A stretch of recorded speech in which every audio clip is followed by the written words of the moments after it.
Good morning. My name is Katrina Meeks, your host today, and I am the area manager for the Spartanburg SBDC. I want to welcome you to the first annual Minority Financial Summit. Little did we know that over 300 people would sign up to receive the information from this webinar today. Your response has been tremendous, and for that we are so thankful. For those not joining today, a recording will be made available.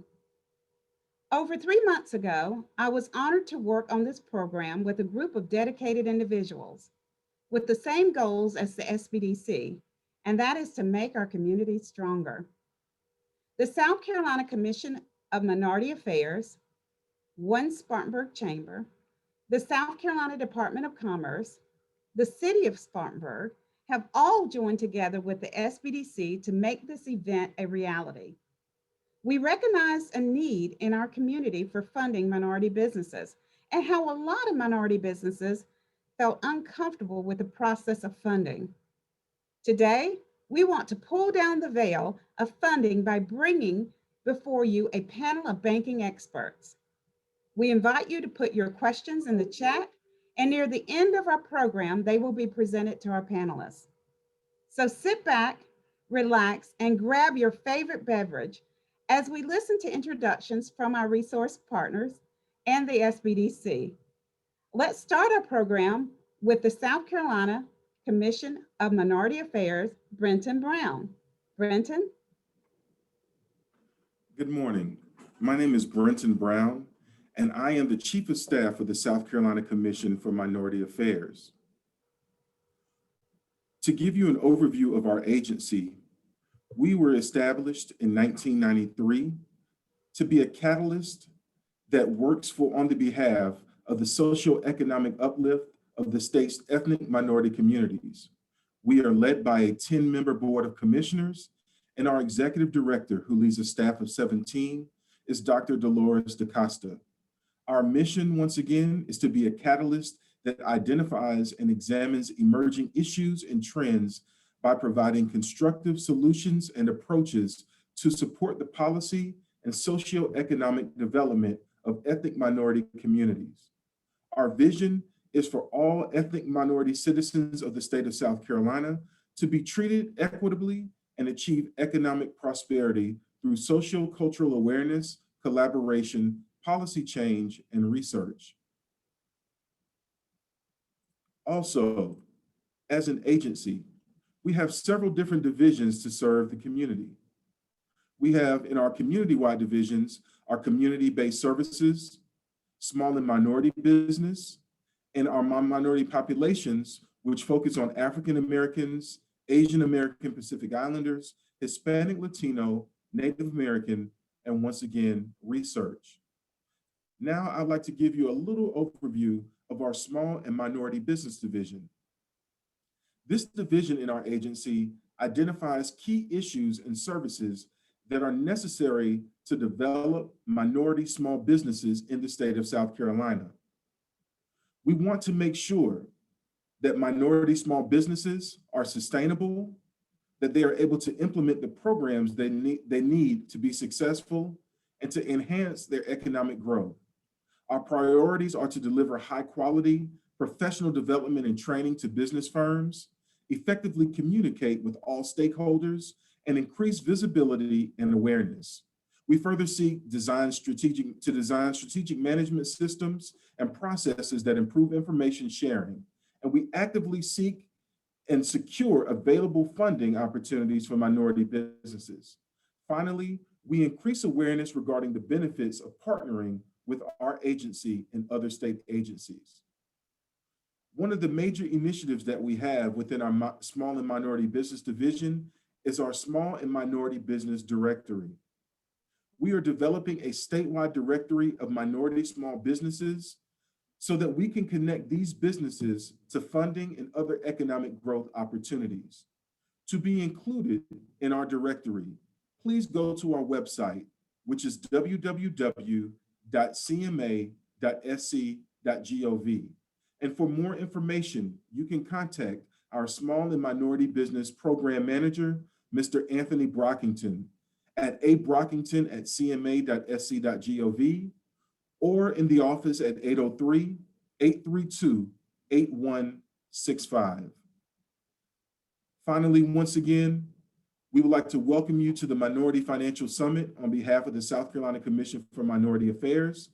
Please do not hesitate to contact us should you need our assistance. And next, we will hear from the South Carolina Department of Commerce.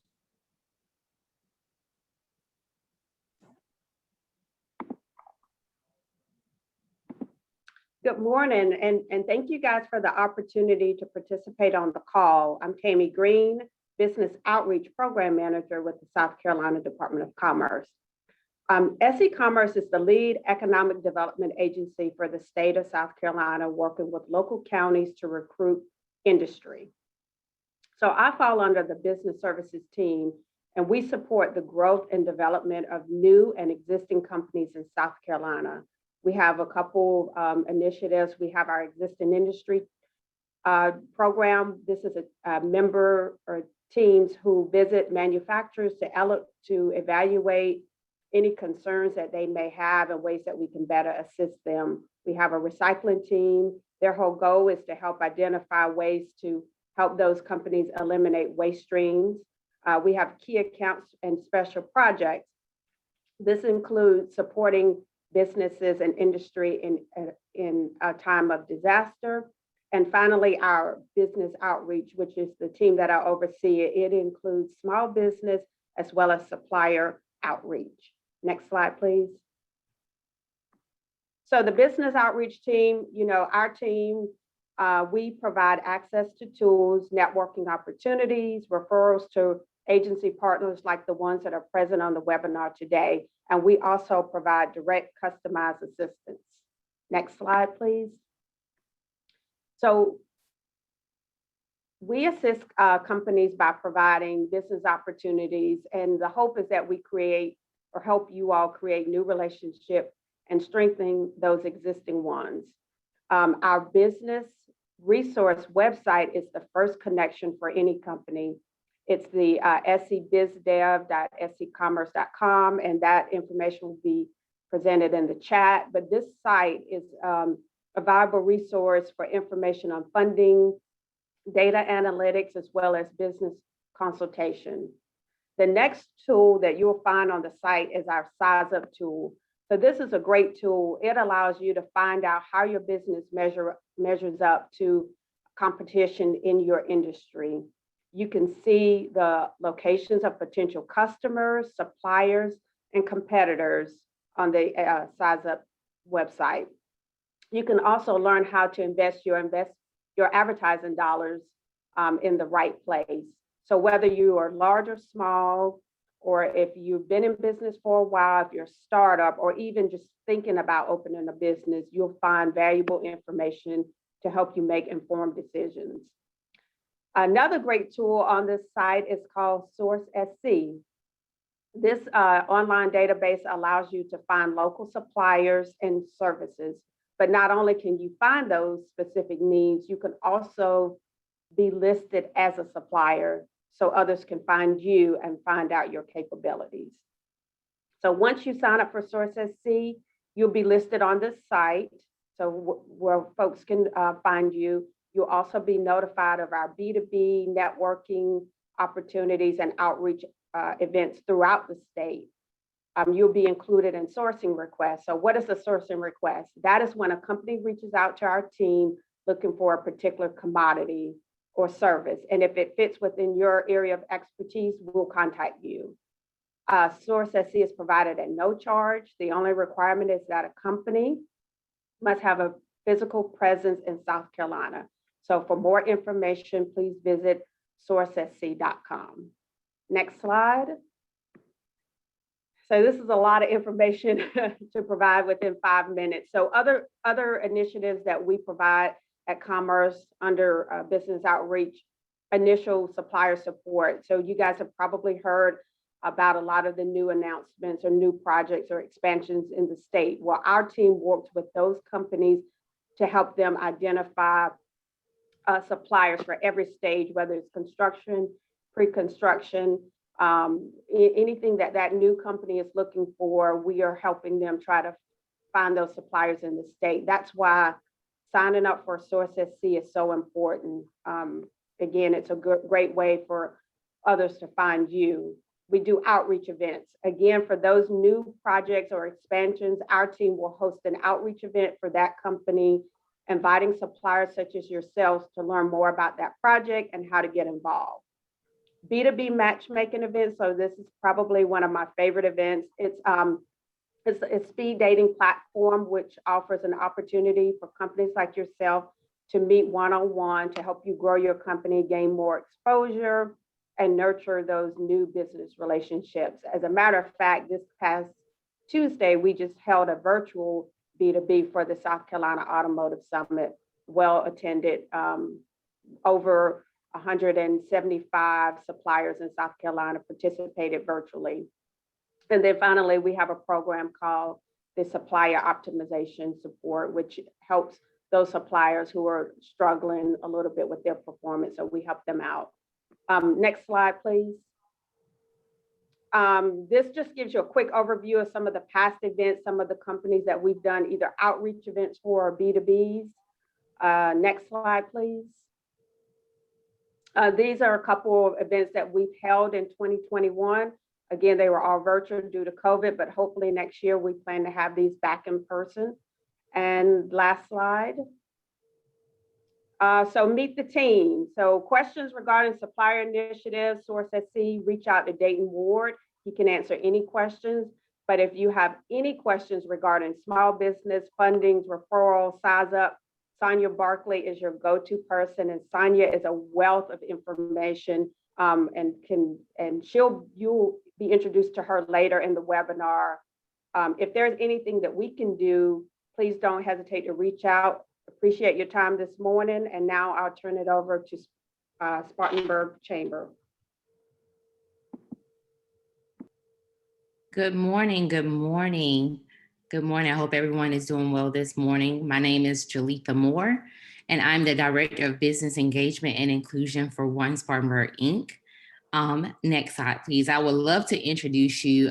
We did something really crazy during this COVID-19, during this pandemic, and we decided to rebrand ourselves. We were formerly known as the Spartanburg Area Chamber of Commerce, but we decided to do a rebrand. So if you'll play the video for me.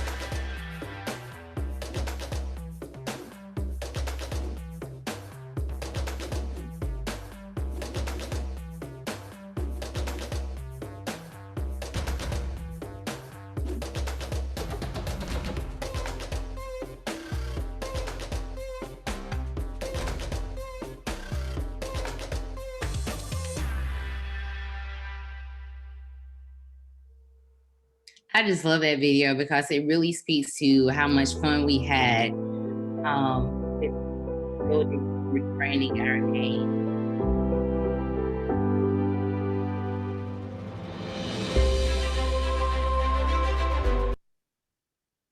I think it's still going, but that shows a great building also in our downtown area called the Montgomery Building.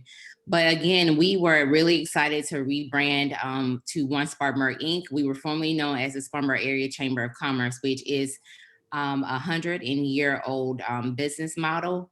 And we were excited to rebrand to One Spartanburg, Inc. So our mission is to build a vibrant Spartanburg through business, economic and tourism development.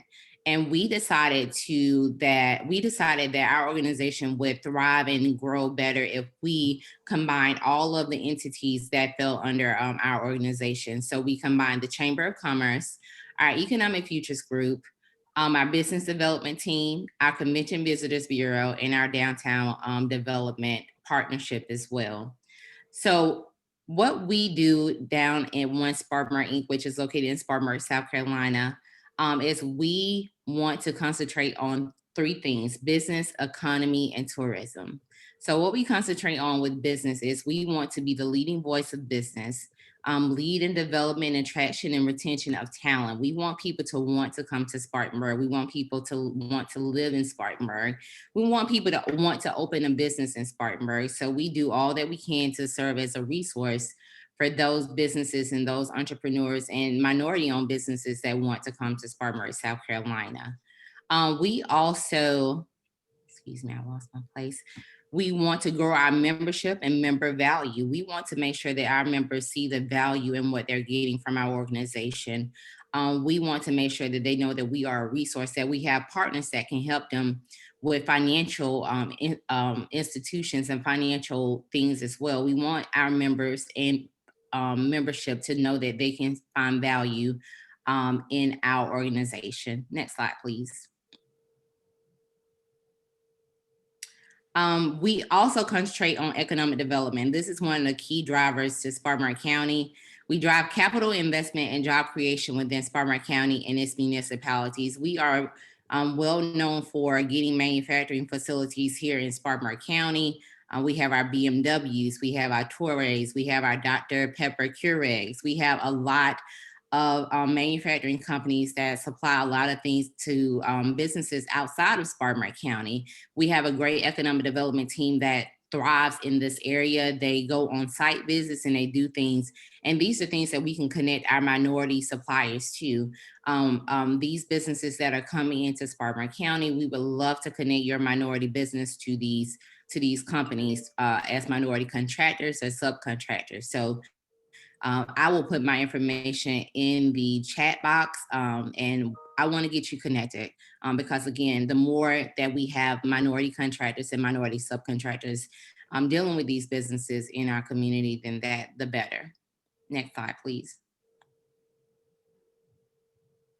Our tourism department serves as the official destination marketing organization for the city and county of Spartanburg to increase overnight visitation and spending. We have a great tourism department and I love all the things that they do.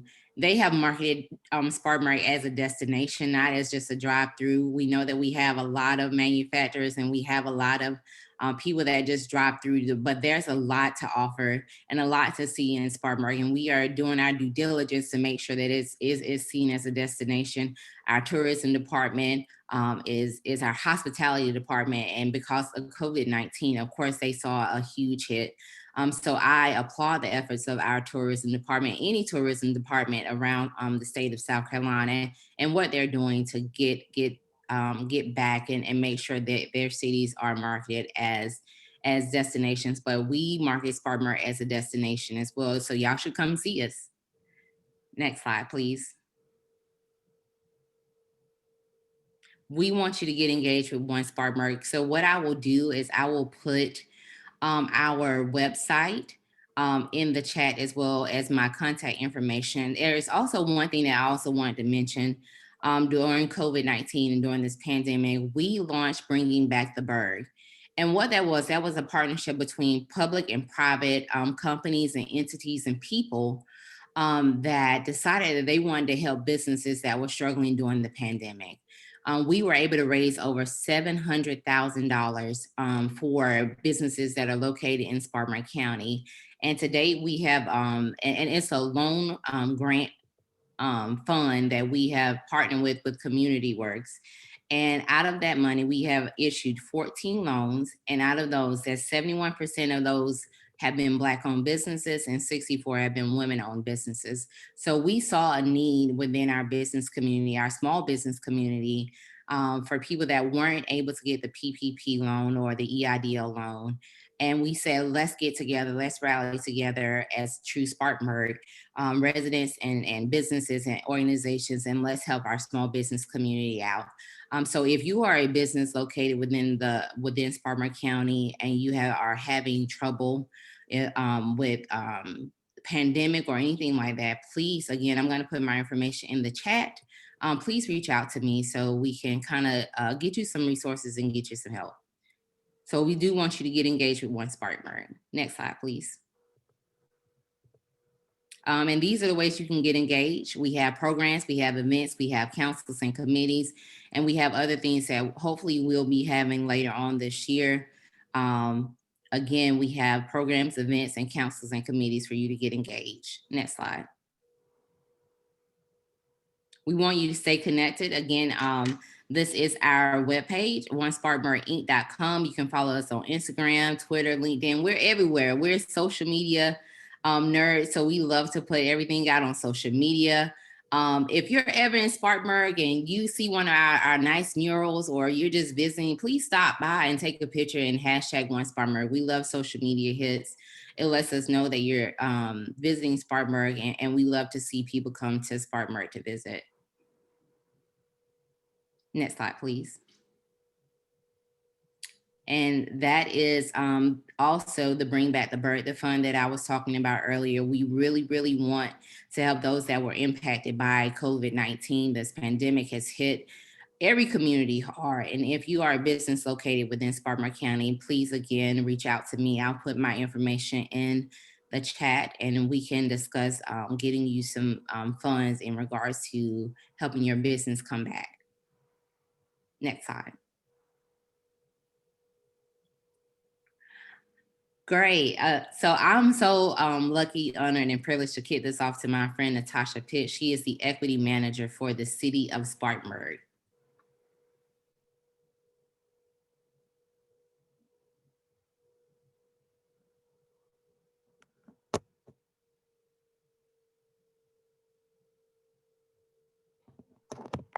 Natasha, you gotta unmute yourself. I've been doing all this talking and realized I was muted. I'm sorry. Good morning, good morning, good morning. I'm so excited to be a part of this panel with a lot of my amazing colleagues in South Carolina and the amazing things we're doing. My name is Natasha Pitts, and I'm the Equity and Inclusion Manager for the city of Spartanburg.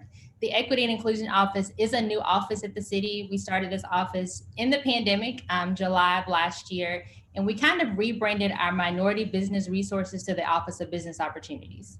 We do a lot of amazing things at the city, but two things I do want to highlight is our Business Accelerator and our Supply Diversity program that we have at the city. So our business development program is by the name of Amplify.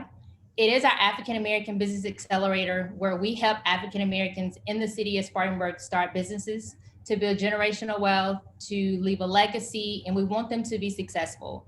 We want them to start businesses that can be open for years and years and years to come. And if they want to open up if they want to franchise, they want to open up new locations in Spartanburg, we help them build those sustainable businesses in Spartanburg. It is a 10-week business development program, and we only allow 15 lucky applicants to apply every spring. Last year, we ran the program virtually, and it didn't go as well as we wanted to. So we've kind of pushed this session to fall with the start date of September, with hopes of meeting back in person once a week for 3 hours. Next slide, please.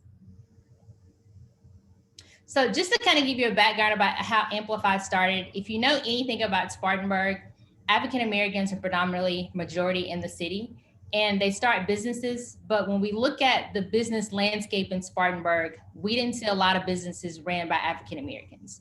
So Amplify is very intentional. Our efforts are intentional to make sure that you are an African American entrepreneur or small business owner in the city, that your business you must live, work, or your business must prove a direct impact to the city of Spartanburg. You have to have a product or service that can generate a profit. You have to commit to attending 10 weeks of classes. If we're in person, we meet once a week. If we're virtual, we meet twice a week. And at the end of that program, you have to develop a business plan or a business plan canvas. Next slide.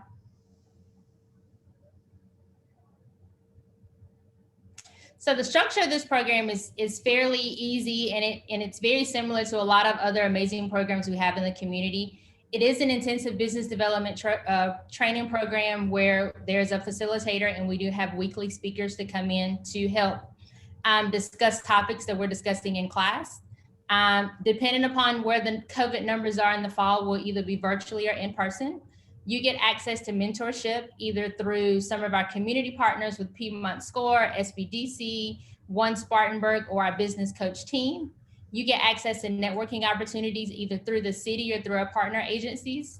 And you get access to capital through our partner agency with Carolina Foothills Credit Union. Next slide. So just to kind of give you a little bit of the application data, we have ran this program for 3 years. Our first cohort started in 2018. We had 13 entrepreneurs accepted, 11 finished the class, and we have 7 businesses that are opening and operating. We do have some of the businesses that have changed their business model or just decided that running a business wasn't for them. Life happened. But we have 7 that are currently open and operating right now. In 2019, we had 14 entrepreneurs go through the program, 12 received certificates, and we have 9 businesses that are open and operating. Some of them are actually in storefront and some of them are actually virtual.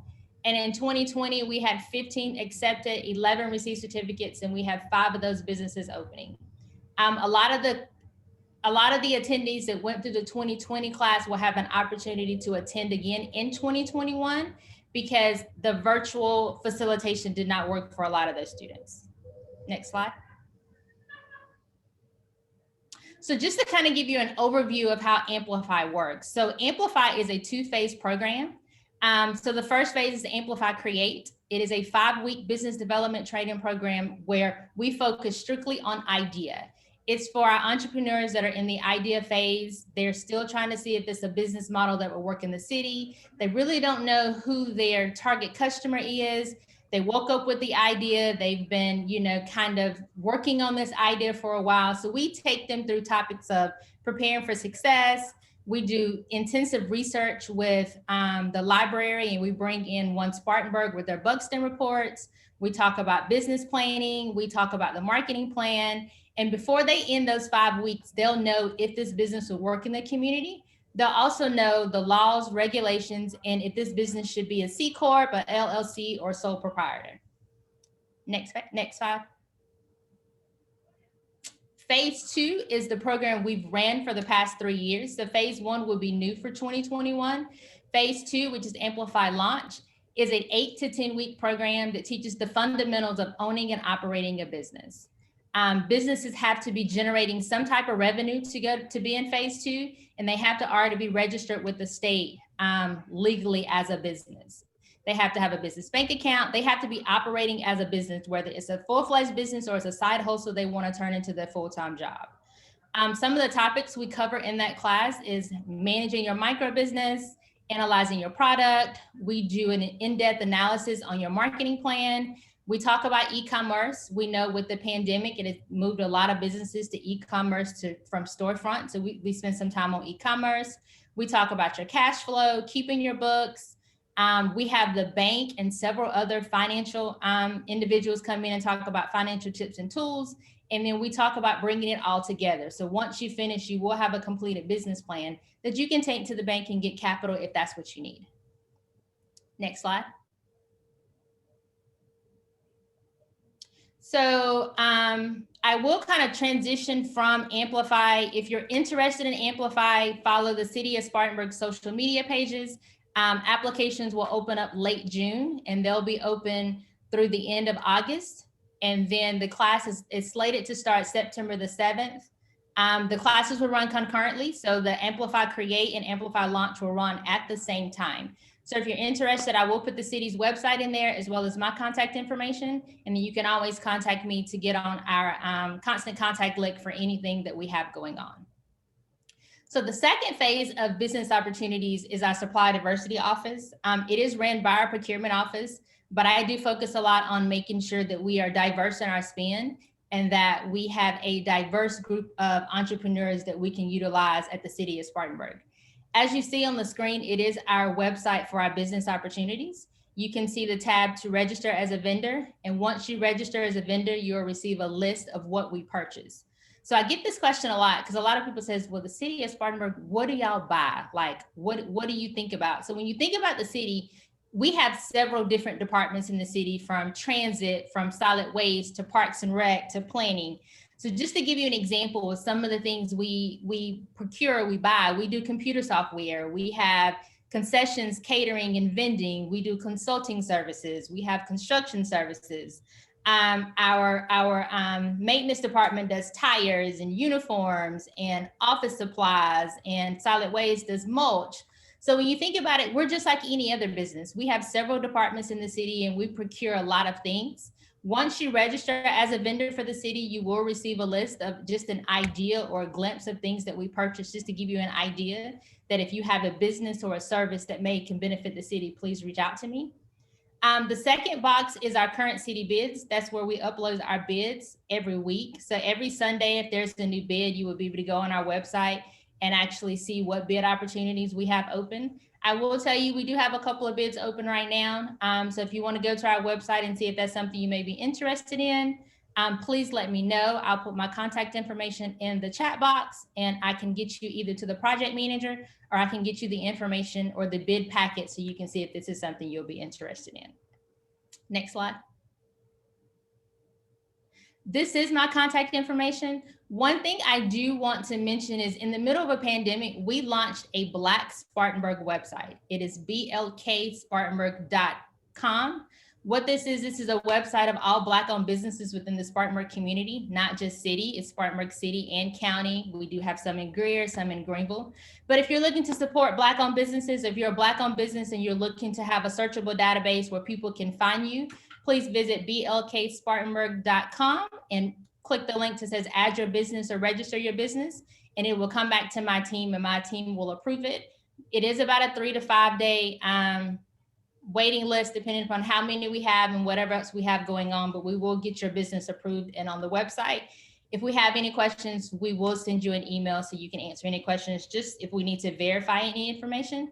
But again, I am Natasha Pitts with the City of Spartanburg. This is my contact information as well as my email address. I will drop those links to Black Spartanburg and our bid opportunity website, as well as the link to Amplify in the chat box if you have any questions. I thank you guys for attending the summit. I know it's going to be beneficial and a lot of information, and I'm going to kick it back to Katrina Meeks. Thank you, Natasha. Thank you so much. Well, you can see we have a wonderful panel of experts on our call today. I want to talk to you a little bit today about the the South Carolina SBDC. The SBDC, next slide,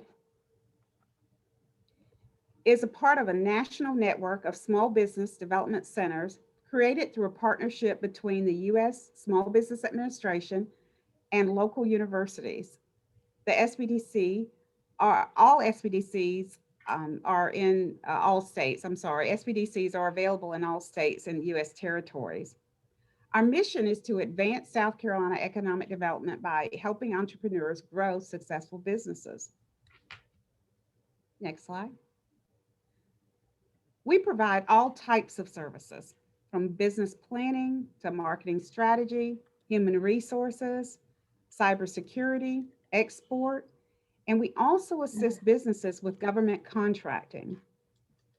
I'm going to let my associate Costas Ioannidis tell you a little bit about our consulting and education services. Costas? Good morning, everyone. First of all, with our consulting, we provide no-fee private consultation with experienced consultants throughout the state. We have offices all over. We have about 20 offices, I believe, and over 50 consultants that can help you with this. Again, everything stays strictly confidential and there's no monetary cost for these services. Next slide, please. And we also provide no to low cost small business and skills training opportunities like this webinar. If you go to our website, our main website, and you go to the training events, you can see a calendar of upcoming training sessions that we have on the horizon. And I would suggest just coming back on a periodic basis because we're continually adding new content all the time. Prior to the pandemic, we were doing a lot of face-to-face. Since the pandemic, we've been strictly online with our training sessions. As things start to get better, I'm sure we'll start to do some more face-to-face trainings again. But we have a lot of opportunities in a lot of different areas to learn a lot of different material when it comes to the different areas of your business that can help you with understanding how to run a business and how to manage certain facets of the business. Next slide, please. And I'm going to pass it over to Ezgi. Hi guys, my name is Dr. Ezgi Ferrand and I work for the Clemson Region SBDC, and we serve the 11 counties of the upstate South Carolina region. And I'm going to talk to you guys about what resources and referrals we have for you guys to use. And please know that when you reach out to us, our consultants can provide you with access to qualified resources and referrals that are important for your small business.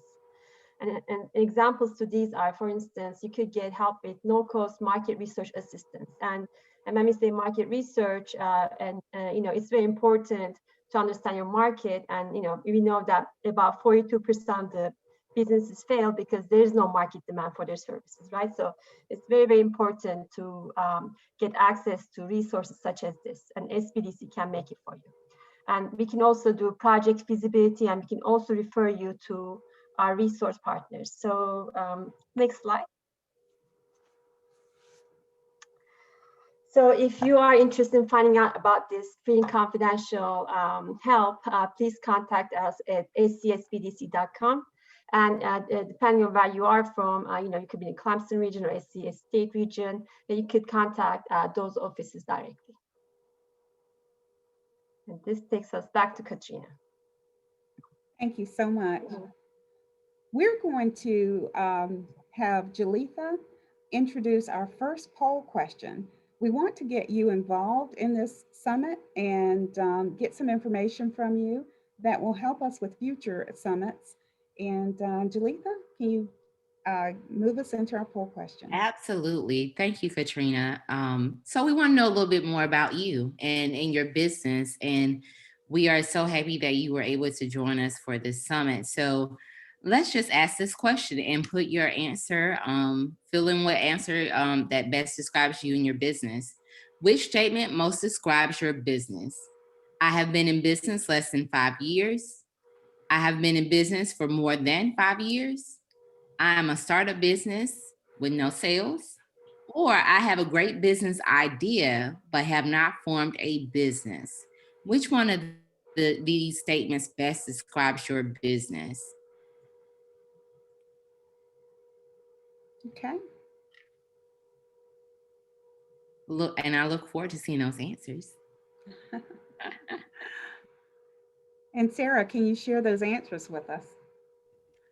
Yeah, we still have a few more people submitting their polls. Okay. Wait for it to drop down a little bit. Okay.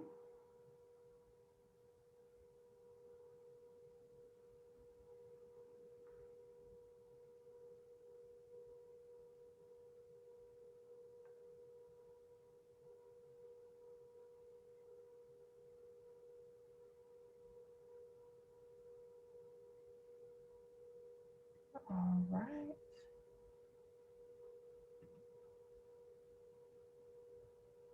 We're getting some great questions in the chat. Okay, awesome. So 30% have been in business for less than 5 years, and 31% for more than 5 years. So it looks like we have a very diverse audience today. So thank you so much for that. Thank you for sharing that. So we're going to move on to this, to getting to our speakers, the next phase of our program. Sonia Barkley will introduce our first panelist, Joseph Dukes. I'm sorry, Lee Belcher, I'm sorry. Brenton, I'm sorry, I'm way ahead of y'all in the program. Brenton will introduce our first panelist. Okay. Thank you once again. Our first panelist is Mr. Lee Belcher. He is the Vice President and Commercial Banker with Synovus Bank. Synovus Financial is based in Georgia and has more than $50 billion in assets and provides commercial and retail banking services through almost 300 branches in 6 southeastern states. Lee, among his other duties, focuses on working with businesses and corporations to assist with their financial needs. He has a degree in business administration from Coastal Carolina University, where he now serves on the university's board of trustees. He earned an MBA from Webster University, and prior to working for Synovus, He worked in various positions, including retail banking, investments, and analyzed credit requests of more than $2.5 million from businesses to determine credit worthiness. Lee is active in community affairs and teaches financial literacy in schools to children of all ages, volunteers with Habitat for Humanity, and is a mentor for university students. So without further ado, we have Mr. Lee Belcher of Synovus Bank. All right. Thank you very much for the introduction there, Brenton, and thank you all for having me here today with the SBDC. So like Brenton said, I have been a commercial banker with Synovus Bank, and I had the opportunity to work in various roles inside of financial institutions over the last 13 years. One of the great things is that over the past 5 years, I've had an opportunity to really take a deep dive in the commercial banking space and really learn how to understand credits, understand structures, and really how to help businesses continue to grow and learn from that. And now I am out in a client-facing position where I am dealing directly with clients to help them focus on their business. We have mentioned a little bit about Synovus and being from Columbus, Georgia, but most people in South Carolina will know Synovus from a bank that was formerly in that position. We were in Spartanburg, Greenville, Columbia and surrounding areas, Florence, Sumter, Myrtle Beach, and then also Charleston was a bank called NBSC, which was the National Bank of South Carolina.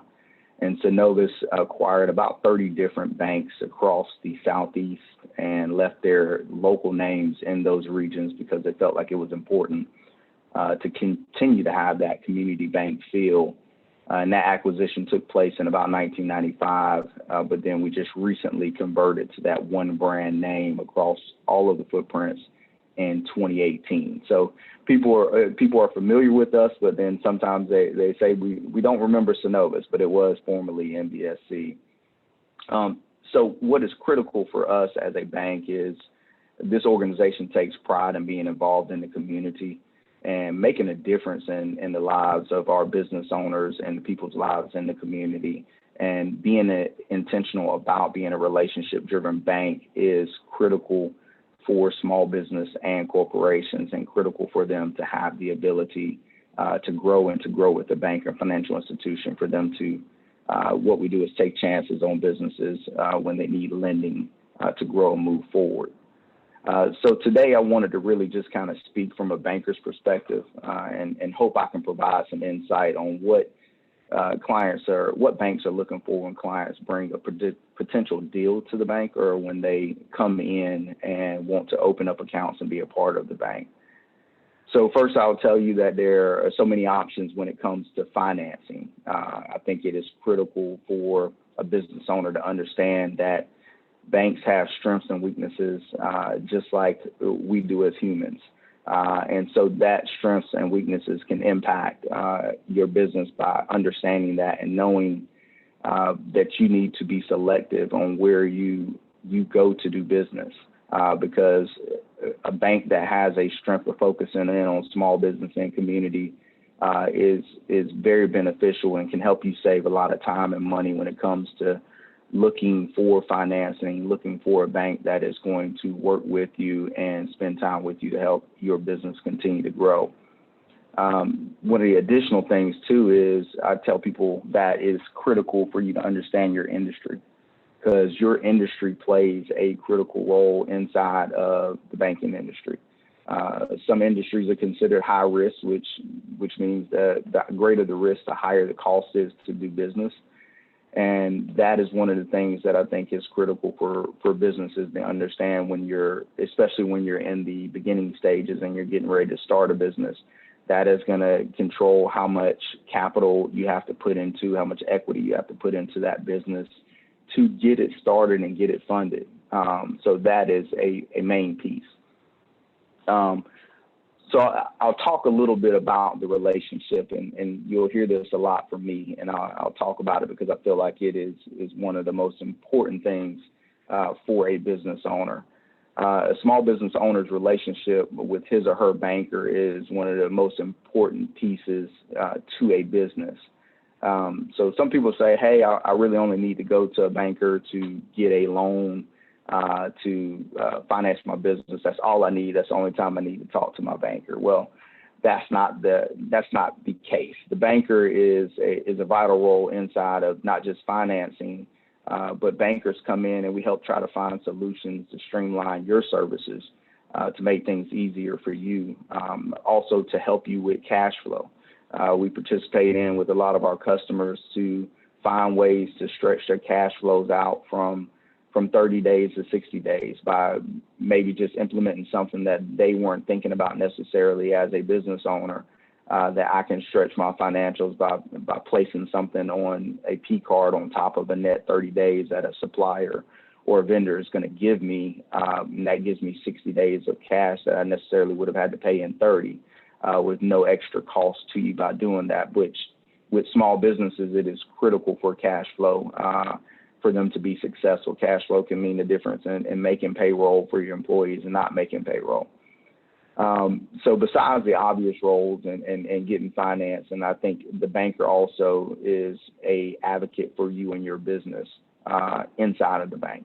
I tell people all the time, I'm a liaison between my business customers and my financial institution. The financial institution has policies, procedures, and what I do is I try to work with my client to make sure that they are getting everything that they need, but at the same time, we're trying to follow through with what the bank's policies and procedures are for us to do lending and resources for them. So with learning about the group that we have on the call, I took a quick snapshot, and so now it kind of changes because I think we have about 40% of the people on this call are in the process of either starting a business or having an idea to start a business. So I think it's important to answer a question or put a question out there that I typically hear all the time, and not just from startups, I also hear from business owners that have a business or are in business is, what do I need to bring to the bank for financing? And this is a critical piece because this is your first chance at a lender.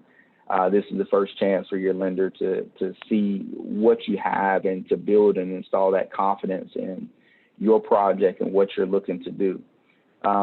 So the first thing that I tell people, and some of this will apply and not apply based on where you're at in your business and stage of starting, is you're going to need to bring business financials. You're going to need to have personal tax returns. You're also going to need to provide a personal financial statement, and then a general summary of the project and what is being purchased. For customers that are in a startup phase or a new business stage, you're going to want to bring in also some projections. And I tell people it's good to be on this call here with so many different resources. Your projections in your business is critical. You need to use those resources that you have, the SBDC score. Those different components will allow to help you get some numbers and some projections and different things that you can bring to the bank that are going to be, for us, what we say, realistic. And of course, the bank is going to take your projections and we're going to discount them based off of what we do. But that's a critical piece, is to make sure that you're using those resources that you have. For business financials, I tell people we need at least 3 years of business financials. Most of the time for a bank, we're going to want to see that a business has at least 2 years behind their belt. So at minimum 2 years business financials, at minimum 3 years personal financials, and then that personal financial statement, fill it out with a list of just your assets, your liabilities, and things that can help us get to that net worth and get an understanding of what you have. So that is really your package. You're going to bring that package to the bank once you've kind of comprised that and brought it all together. And those are the things that you're going to need to help find out if you have a need for either a short-term or a long-term loan, and then how you're going to use the money, because it takes time. You may have a difference because a short-term loan may be easier and faster to get, but it may not solve a lot of your capital needs. So having all that together and sitting with the banker can really come in and help them get an understanding of your needs and kind of put a plan together for you as far as what we need to do to get to your either your long-term or your short-term goals. So today I was really asked to come on and really talk a little bit more about two major factors when it comes to lending. And mind you, there are a large number of factors that come into place when determining whether a loan is approved. You're probably looking at about 10 or 12 things that kind of combine all together that need to work. But two major factors are collateral and capacity. So when I talk about collateral, collateral is something that in this environment, you're going to need some kind of collateral to, in the most cases, go through some lending. If your business meets the criteria for loans, chances are you'll have to secure it with some kind of form of collateral typically equal to or greater than the value of the loan. And when it comes to the bank, my first question is, what are we going to use the loan proceeds for? This is going to help determine what the collateral is going to be and what the loan to value should be based on our bank's policy.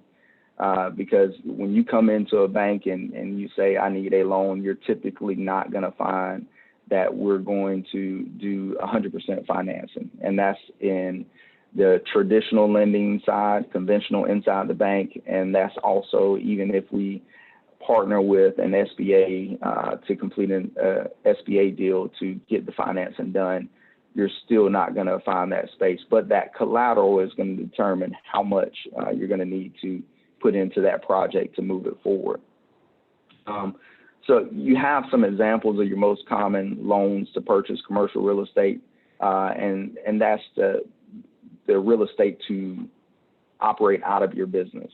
Inside of the bank, we call it owner-occupied real estate. This is really the main thing and the primary loan that a bank is going to want to have. And I know that a lot of customers may have an opportunity to lease instead of buying, but that owner-occupied real estate is a heavy driver and a factor. And even right now for Synovus, they have an opportunity.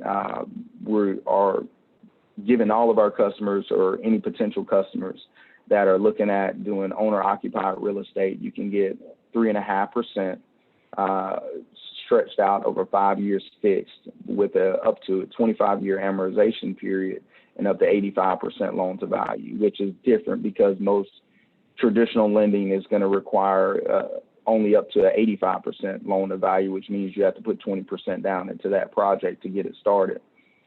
But some of the other collateral pieces that would come into play is obviously real estate, which we just talked about, and that can be owner-occupied or that could be investment real estate. Some will use different strip malls and things like that as a business that they operate out of, and then they lease some spaces out. Businesses use working capital as line of credits, and a lot of times your working capital line of credits will go to help with inventory or accounts receivable, payroll. And most of the time with a working capital line of credit, based on your inventory and accounts receivable, you're going to get some kind of form of blanket lien on that collateral that you have in your business to extend that line out to you. So you have other things related to furniture, fixture, and equipment. And then you also have goodwill that people tend to use as collateral when they are buying a business. Say the business is being sold for $200,000 and the real estate is only worth $100,000. Well, sometimes that person is adding in that client base or that goodwill of establishing that business and getting it operational of $100,000 that you may have to buy into. One of the main pieces of collateral and one of probably the best piece of collateral that a bank loves to have, and most people don't think about, is cash. So you have clients and we have people that may have money tied into investments, money tied into CDs that they don't necessarily want to tap into and don't want to lose the rates that they're getting on those funds in the market. So you can leverage those things to help you secure loans when you don't have enough collateral available to process and go through. So that is one of the biggest pieces that I tell people on the collateral side, that is very important. Now, as far as capacity, and people ask me all the time, you know, how much can I borrow? What is the capacity that I have for my business? Your capacity is determined by what we take a look at, your debt service coverage ratio for the bank. And that ratio shows how much cash you have available to pay off debt. And that calculation is calculated by dividing your total earnings before interest, taxes, depreciation, and amortization, which is called an EBITDA, by the annual principal payments and interest payments of the business loan, to include a lot of times the proposed debt that's coming in. So some people say, what did you just say? So at the end of the day, I tell people to get a quick snapshot of what you're looking at.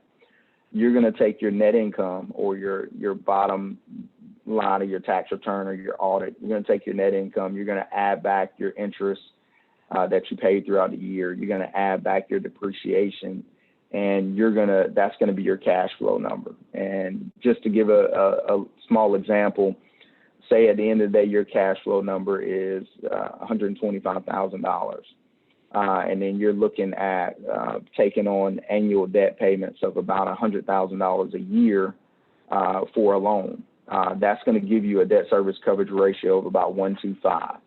And that is really about where a bank is going to want to see your coverage ratio. Now, if you're a nonprofit, they have those lowered at probably about a 1-to-1. And then sometimes when you're going through an SBA process, an SBA deal, that may be lowered to about a 1.15. But primarily, you're going to want to see a 1.25 ratio to cover.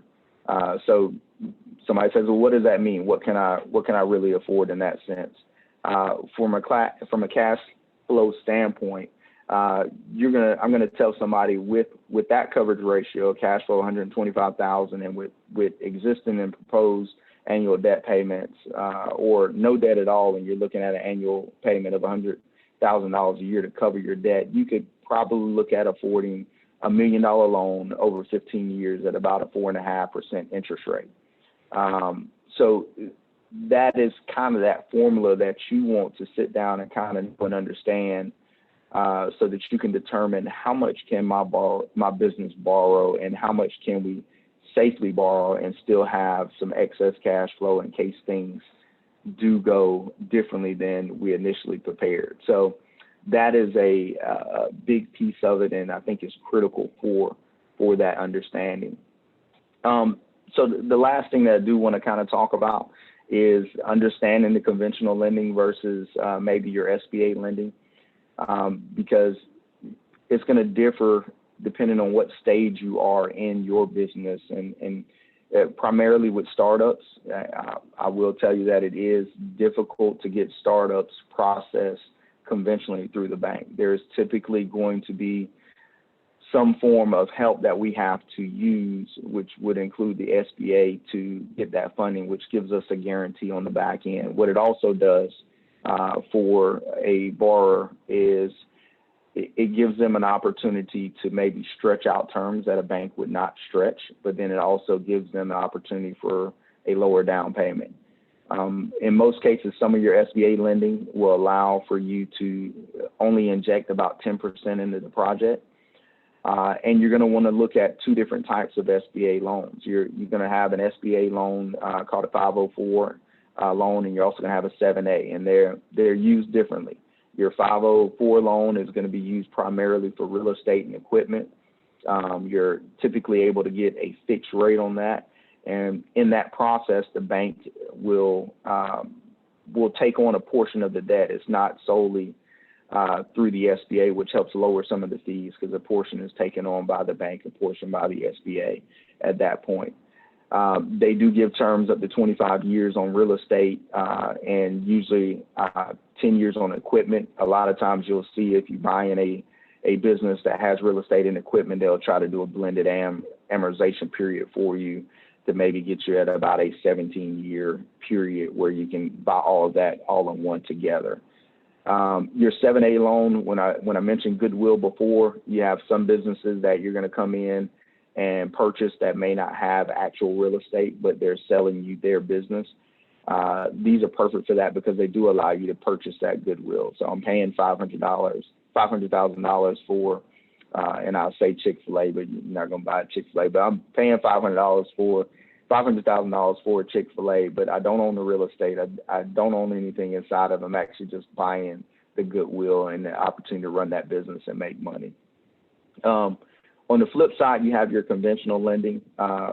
We do pretty much everything, but that is traditional lending is pretty much for a more established business, somebody that's been in business for 2 years, has historical financials that we can take a look at and run through and work with them and try to process some things for them. So I'm not going to continue on. I don't want to hold people long on here and keep going because I can talk about plenty of stuff in banking for days up here. But to close out, I think the most important thing that I would tell business owners is to make sure that you have a relationship with your banker, because that is going to be the main piece that helps you. There are plenty of programs that we hear about, plenty of things that we update our customers with.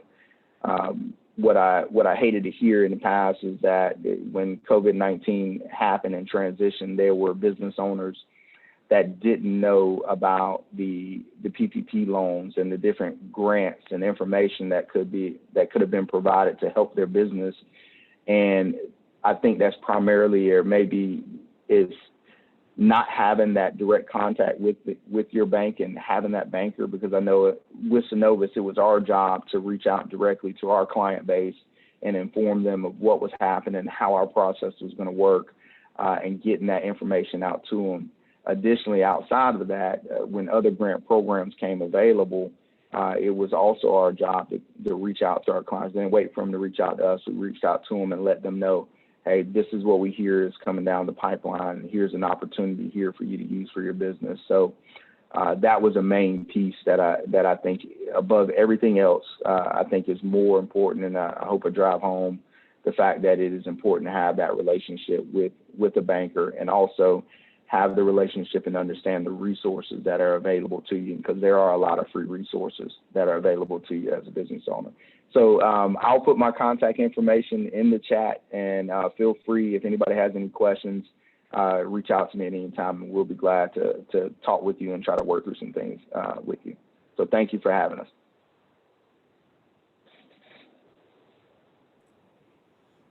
Thank you, Lee, for the information that you presented. It was great. And now we will go back to Katrina Meeks.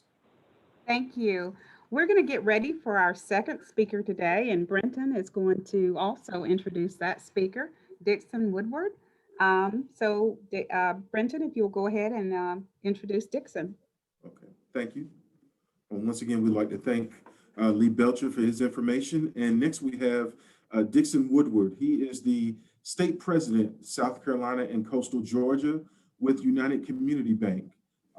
He serves once again as the state president for South Carolina and the Coastal Georgia region. In this particular role, he is responsible for leading all of United Community Bank's banking operations across this area. He has nearly 2 decades of banking experience, much of it spent in coastal South Carolina. Prior to joining United in 2015, he served as the market president for the Coastal Carolinas region for a large national bank. He also spent the early years of his career working in multiple positions for Carolina First, including a stint as market president for the South Coast. In 2013, he was recognized by the Charleston Regional Business Journal as one of the 40 under 40. He is heavily involved in the Charleston community and serves on the board of directors for the South Carolina Arts Commission's Foundation and the South Carolina Aquarium. He is a former board member of the College of Charleston Foundation, as well as the Charleston Regional Development Alliance. He also previously served with the American Red Cross's Clara Barton Society, the American Heart Association's Heart Ball, the Charleston Metro Chamber of Commerce, and the South Carolina Young Bankers Association. He is a graduate of the University of South Carolina, the South Carolina Bankers School, and the Louisiana State University Graduate School of Banking. He and his wife, Erica, live in Charleston with their 2 young children. So without further ado, I introduce Mr. Dixon Woodward, State President, South Carolina and Coastal Georgia Region for United Community Bank. Thank you very much. Is everything working? Everybody can hear me? Yes, sir, we can hear you. Okay, Yes. great. I just wanted to make sure. So they asked me to talk about character and credit as it relates to banking. Lee did a great job of describing everything. So good job, Lee. I kind of go, but he said. But ultimately, thinking about character, the first C of credit, so to speak, typically determined by history, relationship, but it all starts with confidence in your character. If you don't have a relationship with a bank where you've established some character, I think it's a great idea to reach out to someone and try to establish some sort of rapport to begin to build that. If you don't have access to that, I would think that find someone in your network, whether it's a business associate, whether it is a family member, a friend that happens to have a strong relationship with a bank where you can piggyback off of their character to be able to establish a relationship with someone that is going to believe in what you're doing and is going to really have confidence that you're doing the right things. If you got some bad things in your background, hit them up front. Don't let somebody find that out by doing their due diligence. It will create an element of distrust. So if there's something that you probably aren't proud of, whatever that may be on your historical register, your credit score, whatever that may be, make sure that you disclose that up front. It's anything can be dealt with when you understand it. I'll give you some examples as it relates to character. There's one point where I recall, and I'm glad that our CEO isn't on the call because he probably look at me and go, "You did what?" But we made a pretty sizable 7-figure loan to someone who had 7 figures worth of tax liens on their records, and they were still outstanding. They came to us, they explained it to us. We did our homework and understood it, but they brought that to us. We didn't find that as we went through our normal due diligence, and we're going to go through that stuff. So we were able to, with the facts, with the understanding, validate what that was and be able to still help them with what they needed. That's not very common, but it's something that can be done as long as you're being upfront with people. It speaks to character.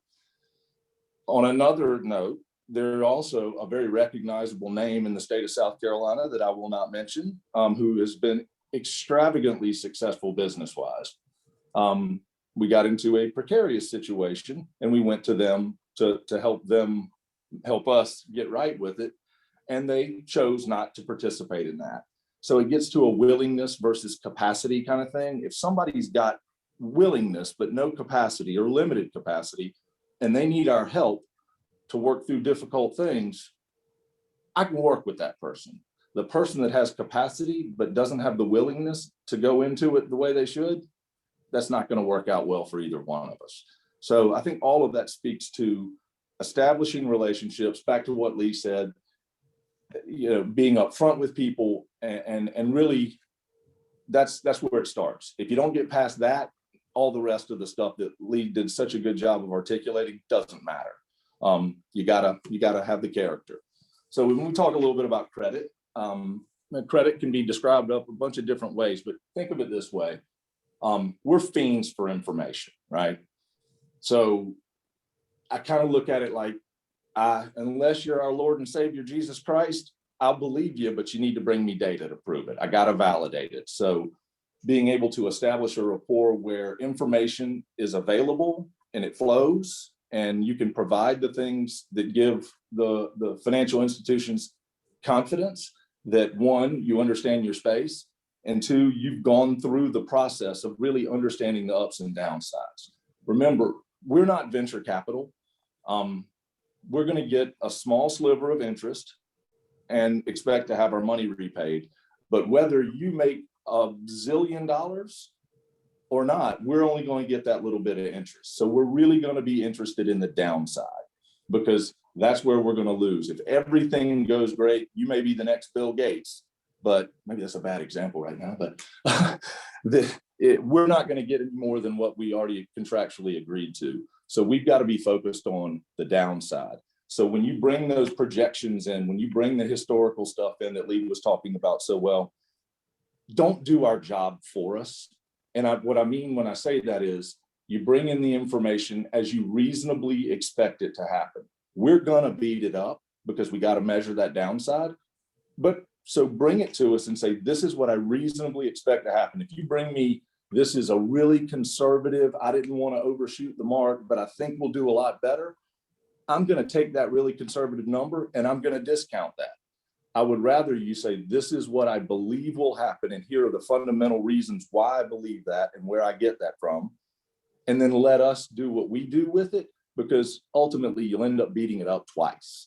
And you don't want to do that, because it will make it look like that it's overfinanced or that it's not, it shouldn't be done, those kind of things. And so don't make it harder on yourself, because we're going to do that one way or the other. So let us do that. And we'll also put a 25% upside on it if we're going to put a 25% downside, so that we can help you see what 25% better or worse looks like. And you can put that into your decision-making process, or 30 or 50 or whatever the percentage may be. So I can't stress enough that we're always, by definition, going to have to look at the downside as it relates to credit more than the upside, because we don't really, that's where we lose, right? We're only making a sliver no matter what. And you may make hundreds of millions of dollars and we're still going to get our 4% or whatever that is, but we stand to lose more than anyone in the transaction if it doesn't go well. So that intuitively would point you to why we would be focused on that. Startups are hard. I know Lee had talked about that. So, some of the programmatic things that we can use to help with that. But remember, that's a risky proposition for a bank. So that's where the character piece and you getting out front of that and becoming part of the financial institution, whether it's just your personal checking account and establishing a rapport with the local branch or what have you, it starts to build confidence in that. Because to be very candid, we as an industry are not out searching for, prospecting for startup businesses in most cases, because they represent more risk to us. So usually those individuals have to find the bankers, not the other way around. And I guess sometimes that's a little counterintuitive, but it's real. So I can talk for hours and hours about credit and some of the details and things like that, but your past history, we're gonna do our homework. We have systems that we can run background checks and LexisNexis and everything else. So if there's something out there that you're not overly proud of, the way to manage that is go right at it and make sure that the bank understands it and you can explain it and you can handle whatever the repercussions of that are on your ongoing business. So with Lee's great presentation, I don't have as much as you might hope or want, or maybe you want me to shut up, but I certainly appreciate the opportunity to be here. And I would say that if anything from my part of this, the credit stuff, everybody understands FICO scores and this, that, or the other, but we're going to look at the credit of your business and your personal credit as a testimonial to what to expect. But it all starts with character. You got to do what you say you're going to do. You got to provide the information that you say you're going to provide, because if people don't have confidence on the lending side in your character, it's never going to get to all those great things that Lee articulated for us. So with that, that's about what I got. Thank you once again, Dixon. We appreciate your information, appreciate your insights. Once again, thank you for being here to share that with all of our attendees on today. Great, thank you. Yes, sir. With that, I will send it back to Katrina Meeks as we advance through our agenda. Thank you so much, Brenton. Thank you, Dixon, and thank you, Lee, for an outstanding presentation today. I'm sitting here taking notes, and I hope you are as well, and to some great information coming out on lending. So we will move now into our break time. We built in a 10-minute break into our presentation today. So we're going to allow you to refresh yourselves, And then we'll see you back here in about 10 minutes for for our remaining two speakers, and they are going to bring it on home. They have really dynamic speakers coming up, just like the ones we've just heard. So we hope you will return after the break. Thank you so much.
All right, everyone, we are back. We are back from our break, and I hope you enjoyed the first half of the webinar today, where we had learned from Mr. Lee Belcher of Synovus Bank and also Mr. Dixon Woodward of United Community Bank. I hope you enjoyed the resources that they shared and that you took advantage of that. My name is Sonia Barkley, and I am the Small Business Outreach Manager for South Carolina Department of Commerce. And in my role, I help you too. I'm also a resource for you, the small business owners who would like to learn more about how you can expand your business or even start your business if you're a new entrepreneur. Please feel free to give me a call or email me. I wanted to add my information to the chat box, so you can certainly have that information available. And what you can also do is just call me and we can chat a little bit about your business, your vision, and how we can connect you to statewide resources to help you. At this time, we will hear from Mr. Joseph Dukes, who is of the South Carolina Community Loan Fund. He is the Coastal Community Development Loan Officer. And in his role, he is responsible for the growth and management of the loan portfolio in coastal South Carolina, as well as business development and program marketing. Joseph comes to us with 12 years of experience working in diverse outreach and programmatic roles within the public sector. He has also held roles in the compliance area. He was the compliance manager with the City of Columbia, and he also worked for the governor's office, where he helped women and minority-owned businesses with their business development, certifications, and also underwriting. Joseph holds a master's in public administration, as well as a Bachelor of Arts in political science and pre-law. Joseph, we thank you for being with us today, and we are ready to hear from you and all the great resources that you have to share. Thank you for having me. Thank you to Ms. Meeks and the whole SBDC for having me today. As we said, my name is Joseph Dukes. I work for South Carolina Community Loan Fund. We are what the industry would call a CDFI. And I'm going to imagine a lot of you all, like me, when I started working at Loan Fund, had no idea what a CDFI was. So what I'm going to do is I'm going to talk about equity towards the end, but I'll give you a little overview of what we are, who we are, and who we serve. So I'm going to share my screen here and show you my slideshow. So at the Loan Fund, can everyone see my slideshow? It's weird not having voice contact, but yes. Great. So our tagline is not a mistake, but we believe in investing in community. So we have 4 loan products, if you will. We started out as Charleston Housing Trust, or Low Country Housing Trust, where we initially started doing affordable housing loans here in the Tri-County area. I'm based out of Charleston. But while we were doing loans for affordable housing, ran into an issue where people who were living in these homes, they didn't have the ability to go out and get loans for their businesses, or like to build a park or even a town or city hall wherever they live. So with the need in those marketplaces, the loan fund came to fruition. We started offering 4 different loan products, which is affordable housing, community businesses, which is really just our small business loan product. Healthy food or healthy food initiatives. A lot of the places, particularly in rural South Carolina, would be called like a food desert for like a fast, quick and dirty version of what a food desert is if you have to, if you from where you live, you have to drive more than 5 to 10 miles to get healthy produce, you live in a food desert. Or you want to look at it even a more narrow view, if you have to shop out of like a Dollar General, Family Dollar, or somewhere like that for groceries, you're definitely in a food desert. That's kind of like the eyeball test. You want to know you live in a food desert? How close can you get to a Dollar General faster or a grocery store faster? That would be the question I would ask the borrower. Lastly is community facilities. Community facilities is kind of broad. The products or things you do in a community facilities, you can do anything from like buying, let's say like a fire truck or ambulance for your town, building a town hall, or putting together like an event space or a adult daycare center. It's a really big, broad definition for a myriad of different projects that we offer. So who we are? We're a nonprofit lender. No, it sounds like a bit of an oxymoron, but we don't work for profit. But I do like to get paid. We have 3 locations here, 1 in Charleston, 1 in Columbia, 1 in Spartanburg. A CDFI lane is kind of differentiated from what the banks are differ. And we love banks. Banks are some of our biggest investors, and my wife and daughter love having food and clothes. So I'm obligated to make sure that banks are by and large good. But sometimes the banks have a box that they work within that doesn't allow them to do loans for people who might have like some rocky credit history or not a ton of equity or cash on hand to start a business or secure housing or do a housing development. Our job in that is to kind of bridge the gap and make people more bankable. We would love return borrowers, but in the ideal sense, if I'm doing my job correctly, a person would get an initial loan from me, then they would go somewhere like Synovus and get another loan, because our capital is a little bit more expensive than a traditional institution like a bank.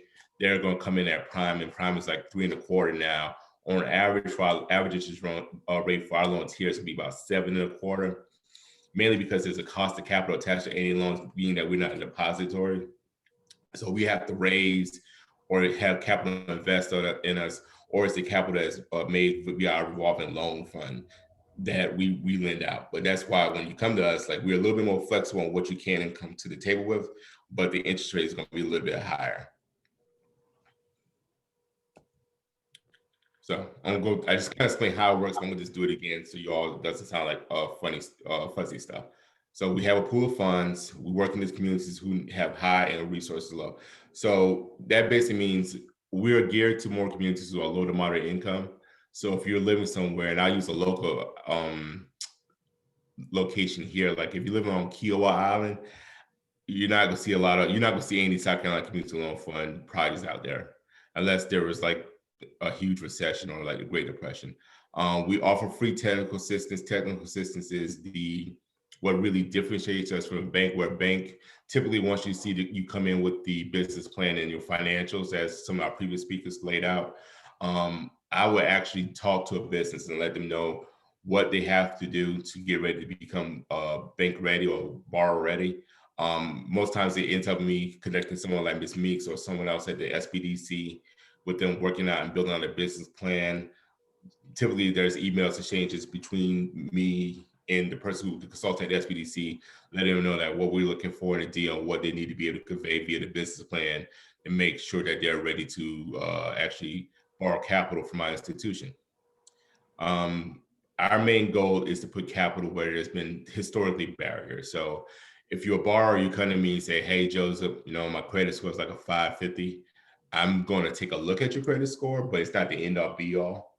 I'm going to look to see for two major red flags.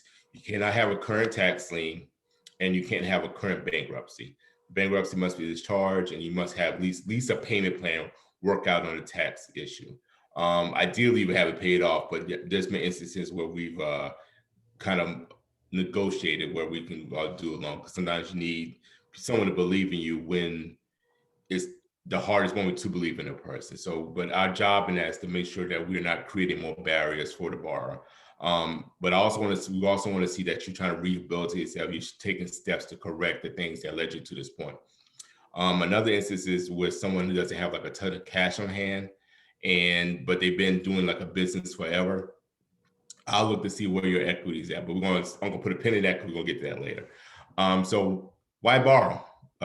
Debt is a 4-letter word, but it's not a profane 4-letter word. But most times when people borrow, it's the idea is that they want to be able to grow their business, or they need to be to purchase something additional to help maintain their customer base and to make sure that their cash flow is steady, that all even out. Kind of where we're at. So I'm gonna stop right here with that part. We're gonna talk a little bit about equity, because I want to make sure I get all that. So where we differ from a bank, a traditional institution equity, is that I will ask a borrower to write up their sources and uses. So sources and uses are going to be like your total project cost is going to be one line. And a line in that is going to be like, all right, I need to borrow $100,000 from Joseph, but my total project cost is like $140,000. I'm going to look to see how much of that you've already injected into the project, and make sure that you have the ability to inject what you say to inject when and if we were able to give you a loan. Now, for a lot of the traditional institutions on here, that equity can come down to having cash on in the bank or paying them a down payment. I'm assuming it varies with institution with it you go to, but for us, we look at from a line item on your sources uses page to see what does the project cost and what have you already kicked into. So some projects come to me and they've already, been in business for a while. They bought a lot of materials or equipment, or real estate for the project, I'm going to give you credit for that as part of your equity injection. Our job at the CDFI world is to try to find creative ways to get people to a yes.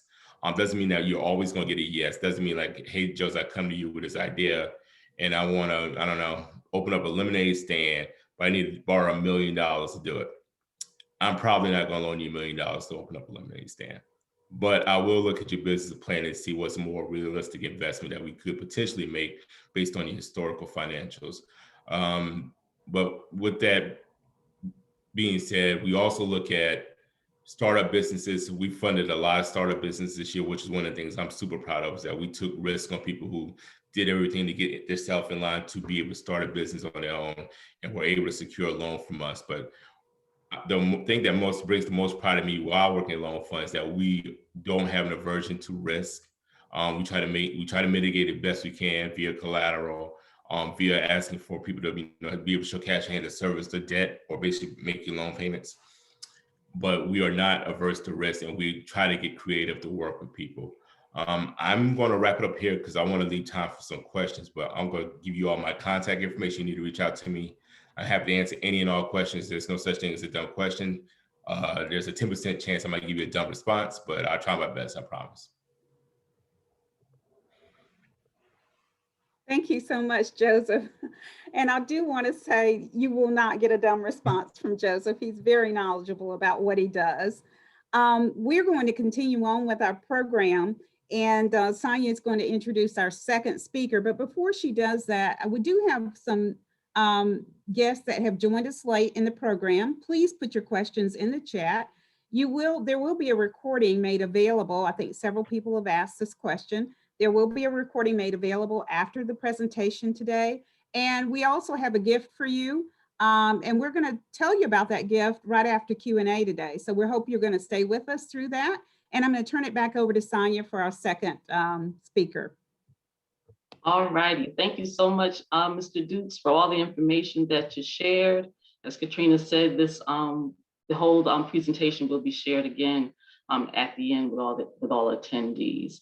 Next, we have a representative from one of the most, I guess, the most popular federal agencies that we have right now, probably on the planet, and that's the SBA. So representing the U.S. Small Business Administration, the South Carolina District Office, is Mr. Frank Anderson. He will be next, and he holds many roles at the SBA. He's the Lender Relations Specialist. He's also the District International Trade Officer, and he is the Veteran Business Development Officer as well. He has over 20 years experience in the financial sector, and he once served as an Assistant Vice President at the Bank of America. His experience includes small business lending, real estate, and mortgage underwriting as well. Frank holds an MBA from Webster University, and he is also a U.S. Army combat veteran.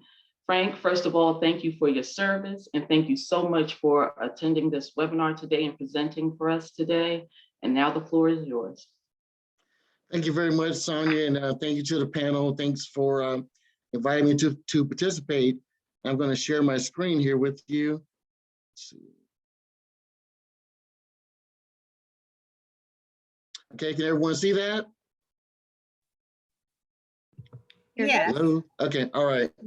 By the SBA, we are a federal agency, been around just over 50 years. And as Sonia mentioned, we are very, very popular right now with the start of the COVID pandemic.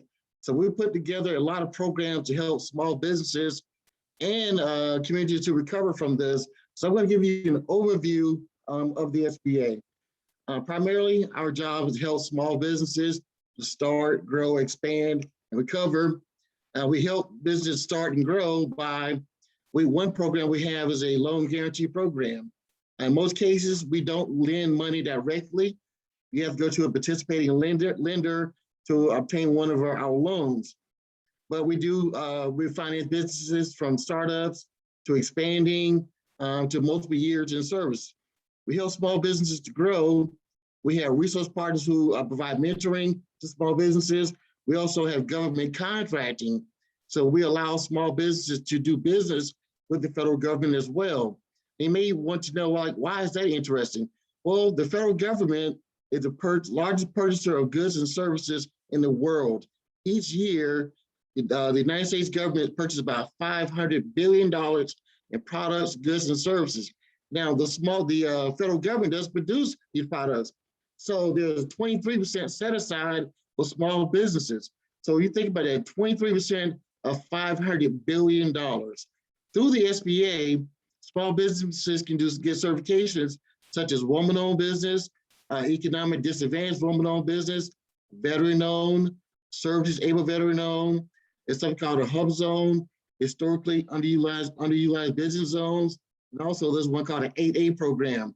So those businesses, again, with those certifications, you can register to do business with the federal government.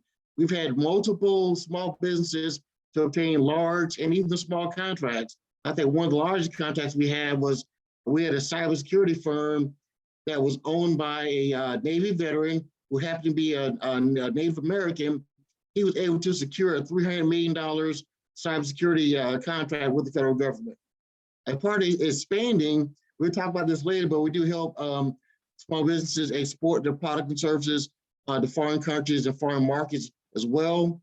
And as part of recovery, as we know, we're all experiencing the pandemic right now. So we have programs in place to help small businesses and communities to recover from the pandemic. And I'll explain some of those programs also. We are a resource partner. This program is put together by the Small Business Development Center, which is an outstanding resource partner of the SBA. One other agency we do have is called SCORE. SCORE is a service corps of retired executives. Now there's a SCORE chapter in Greenville and Spartanburg as well that cover those areas. And they're very good chapters. I put together here the address and the phone number for the SCORE chapter located in Greenville. Now, one of the benefits of SCORE is they're the service corps of retired executives. One benefit is that they have individuals, former or current small business owners who have direct industry experience. So maybe the business that you're going into, these individuals can guide you and mentor you, and they are volunteers. So their services are primarily free of cost to you. Only time they may charge is when they have in a workshop, but otherwise, everything they provide for you is totally free. And again, they can have direct industry experience, that same field that you're going into. They have direct knowledge of that field, so they can mentor you and guide you through the process, help you save money and make money as well. Again, we have the Small Business Development Center who are putting together this program. We have a Spartanburg chapter. Thank you for Katrina for putting this together. And Costas, who's also on the line. Costas is from the Greenville chapter. And here are the phone numbers and address for both agencies as well, both offices in the upstate. They offer low-cost training. They are both affiliated with the University of Clipps University, that area. However, we have SCORE, a Small Business Development Center around the state as well. Another resource partner that we have is called the Women's Business Center. Fortunately for South Carolina, we now have 3 centers. Last year, we opened one in Benedict College and another one in Community Works, which is in Greenville. Community Works, the address is there, 100 West Antrim Drive, phone number 864-235-6331. Now, the purpose of the Women's Business Center, as I mentioned, we have SCORE. We also have the Small Business Development Center. However, women often face different experience in business than men do. So the Women's Business Center primarily mentors and coaches women. However, they will coach and mentor men as well, but the primary audience is women, because women often face different experiences, as I mentioned. There's also one in Charleston that's newly open. We haven't publicized that yet because they're still coming on board. So once that information is released, when they're 100% operational, we'll provide the information to the public as well.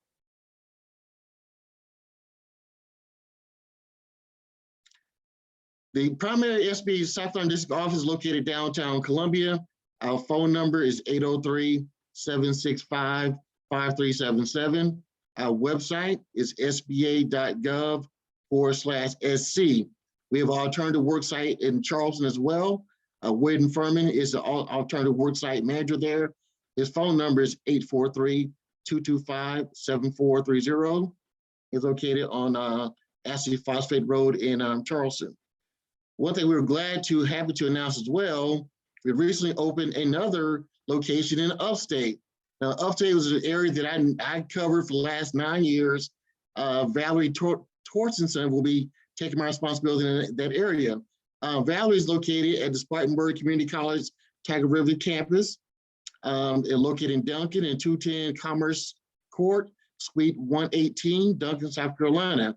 Valerie's phone number is 803-253-3123. And her email address is valerie.torstenson@sba.gov. Need access to capital. It was mentioned earlier about SBA loan programs. As you know, said one of the gentlemen mentioned earlier, some banks will not finance a startup business. However, that's what the SBA is there for. They mentioned the SBA guarantee.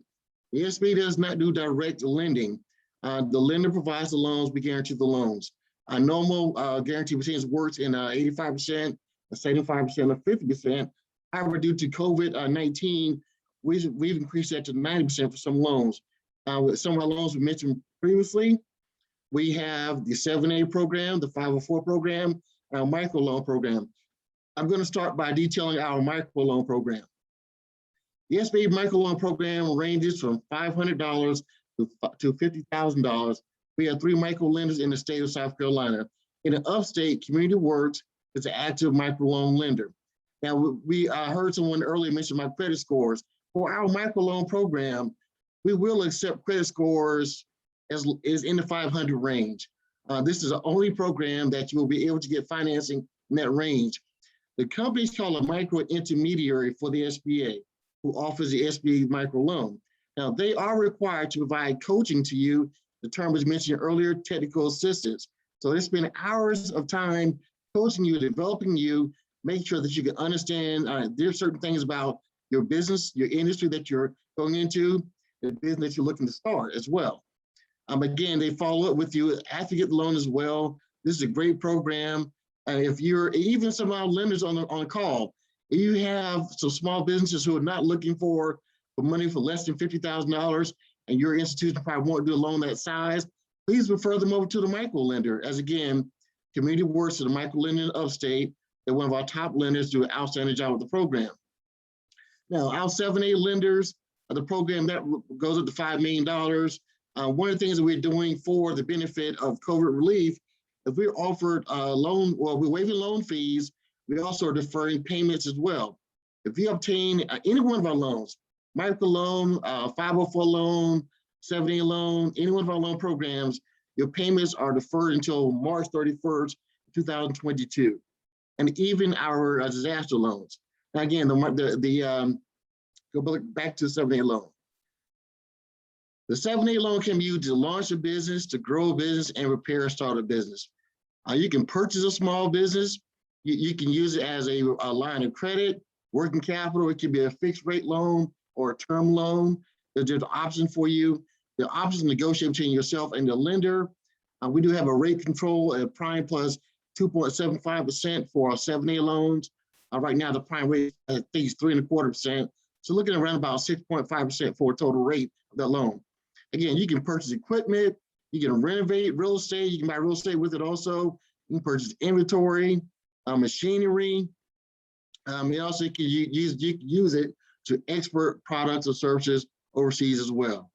And then there's many lenders who participate in that program there. We also have the 504 loan program.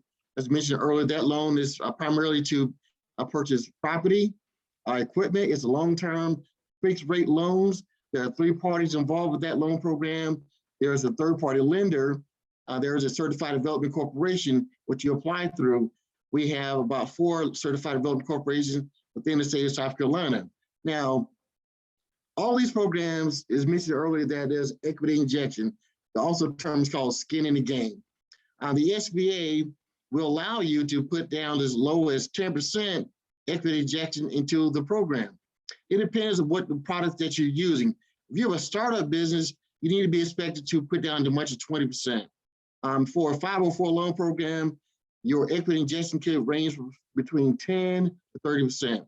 Again, it depends on your process, the product that you're purchasing, Also, if you're a startup or an existing business also, and what you're bringing to the table as far as collateral.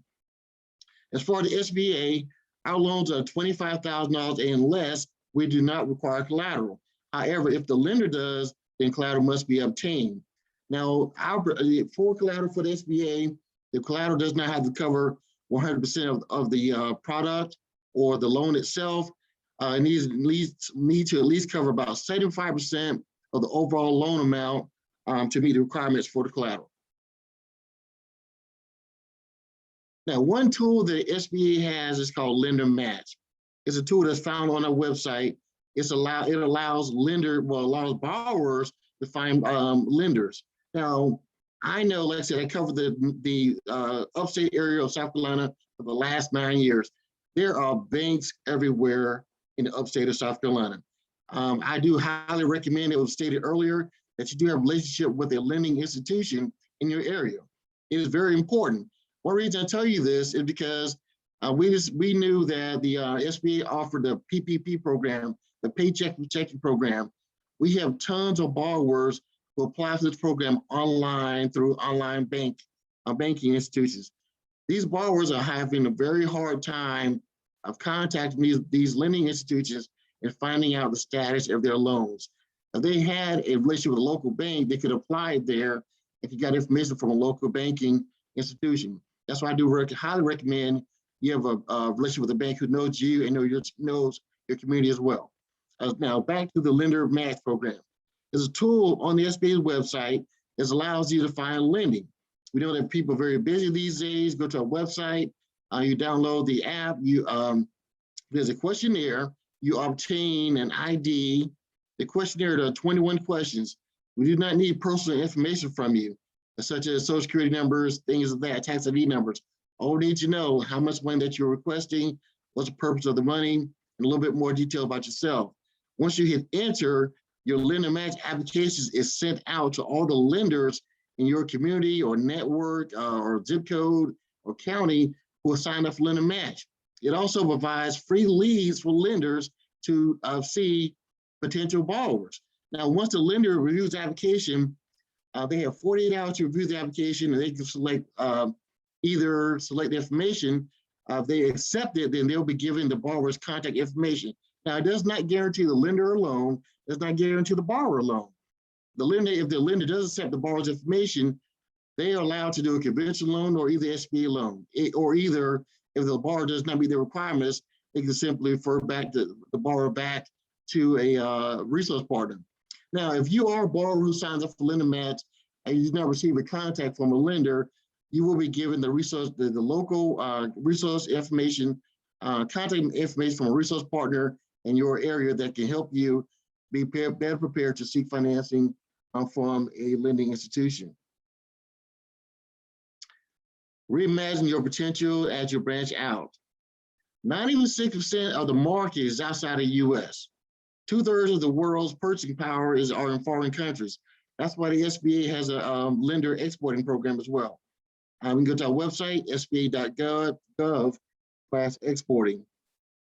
We have USIACs, there export assistance centers, and also have assistance at the Small Business Development Center. They specialize in partnering with their outside industries, international firms, and also the guidelines that require you to export your products and services overseas as well. Now, there's this program called the STEP program, the State Trade Expansion Program. It's funded by the from the Small Business Administration. I believe last year, the state of South Carolina received $75,000 for this program. This program allows small businesses to attend international trade functions to potentially expand their products and services. This program is ran by the South Carolina Department of Commerce.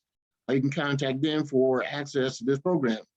The loan programs the SBA has for exports or Export Express program. This program has a loan amount of $500,000. We have export working capital and international trade loans.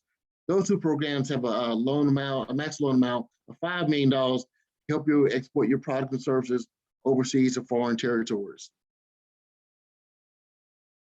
Triumph over adversity. like I say, last year or so, the biggest thing we've heard is COVID relief. So the SBA has instituted a lot of programs to help small businesses to recover, small business and community recover from this as well. Normally, when the SBA disaster program is put in place, it's when we have national disasters such as hurricanes, earthquakes, tornadoes that hit small communities. When those communities are affected, the president declares those areas a national disaster, and then the SBA moves in with programs to assist those areas to recover.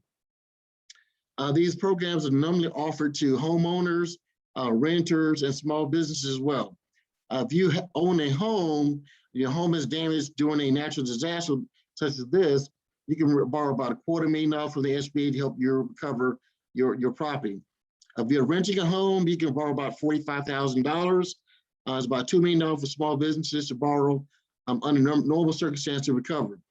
Also, as you mentioned, so for COVID relief, we instituted several programs. One is called the Economic Injury Disaster Loan, or EIDL.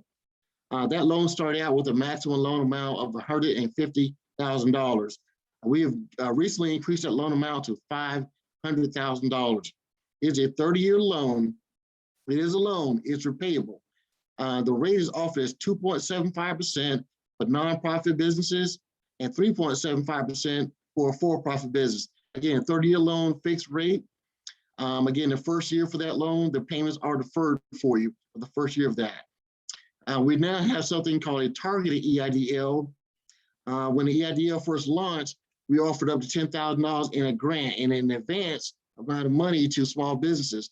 Now that program ended last December. So what we've done now recently, we announced a program called a targeted program.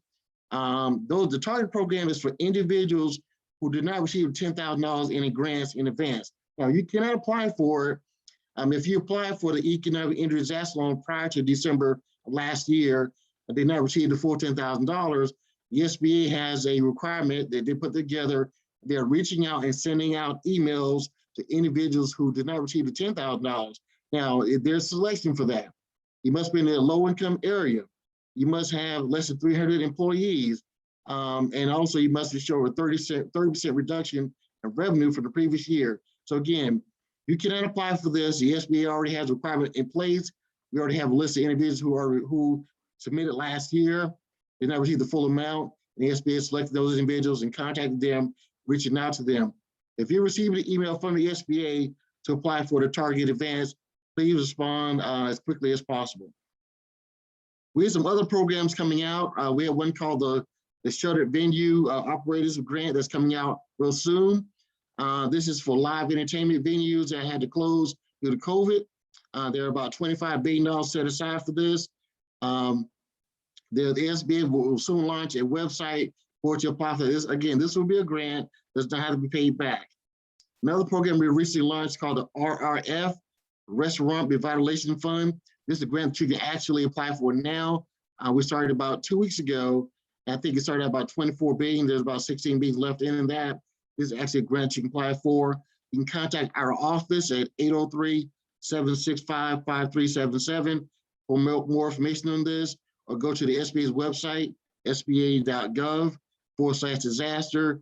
You see information regarding all of our disaster programs out there.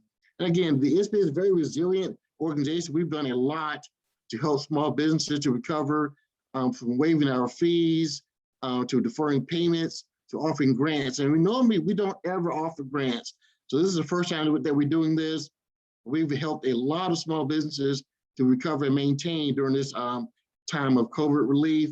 And we're happy to see that a lot of people and small businesses are rebounding and coming back together as the economy starts to open up again. I believe that's the end of my presentation. If you have any questions for me, again, my name is Frank Anderson. My phone number is 803-253-3018. This is my direct phone number. My email address is frank.anderson@sba.gov. And I'd be glad to answer any questions. And turn it back over to Ms. Katrina Meeks at this time. Thank you, Katrina. I really appreciate that. We're going to move into our Q&A session, but before we do that, Jalitha's got another poll question for you. Jalitha? I do. I hope everyone is getting great information. The next poll question, we want your honest feedback. Let us know, how do you feel? Do you feel you have a good relationship with your lender? Do you feel you have a good relationship with your lender, the financial institution you do business with? Please let us know. Please participate in this poll question. Thank you so much. And Jalitha, you know, that's a great question because so many of our speakers referred to the relationship that lenders have with their clients. So we want to make sure that our listeners today form a good relationship with a banker. There's so many that have presented today, and we want you to take advantage of this wonderful information. And so, Sarah, do we have the results of that poll? We still have some coming in. We'll just give it a few more Okay, seconds. thank you so much.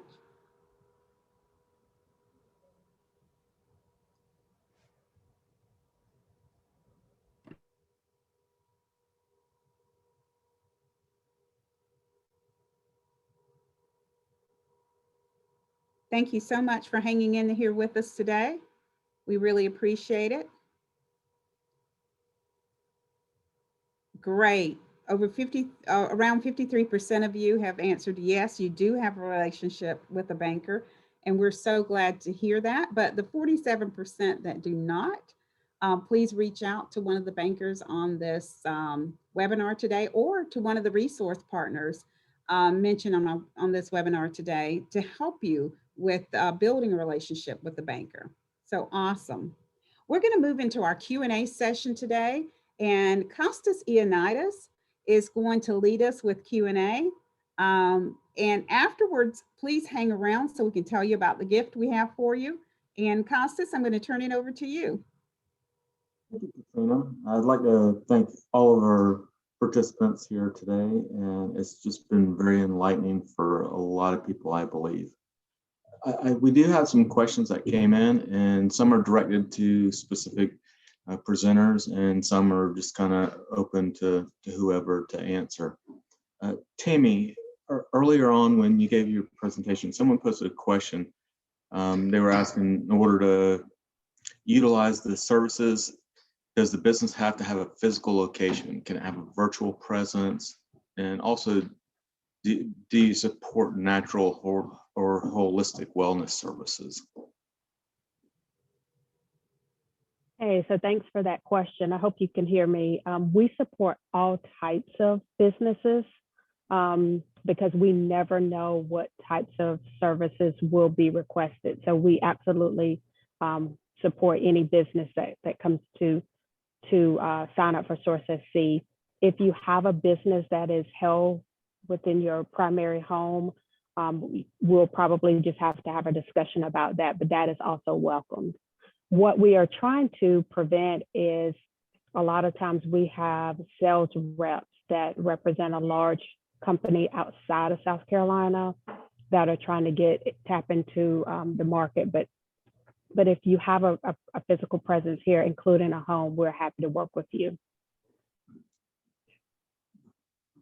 Thank you, Tammy. And Joseph Dukes, I've got a few questions for you that came through. I'll just go through like one at a time. What information or data is needed to get a community development loan to set up a mobile home park establishment? I'm looking at like the mobile home park, where creating the lots, and then the people can place their mobile homes on those lots within that park. And I guess let me kind of restate the question. What information or data is needed to get a community development loan to set up a mobile home establishment once the land is purchased and a zoning permit is allowed? It's a good question. So we would need to see that the land is secured. We want to see a business plan. Now, the mobile home part is going to be kind of tricky because of the, where we live. It probably depend on where in South Carolina the mobile home park is going to be set up at. So one of the questions we get asked is thinking through it as you were talking. Like if you're somewhere in the coastal regions, it's going to be a tougher sell to our loan committee by setting up a mobile home park. But if we want to talk about this in a general perspective, We're going to need to see a business plan, 3 years of taxes at least, and a personal financial statement to kind of start underwriting the project and what the home costs are, and what the revenue the homes are going to generate for the person, to make sure the business can cash flow, be able to service the debt, and make sure that the person who has the debt will still remain liquid even after they pay the loan payment. Thank you.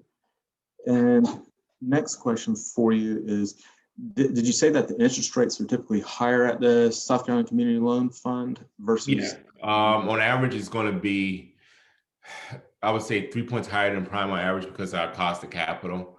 Prime right now is at 3.25. On average, we've been seeing 7.25 for most loans.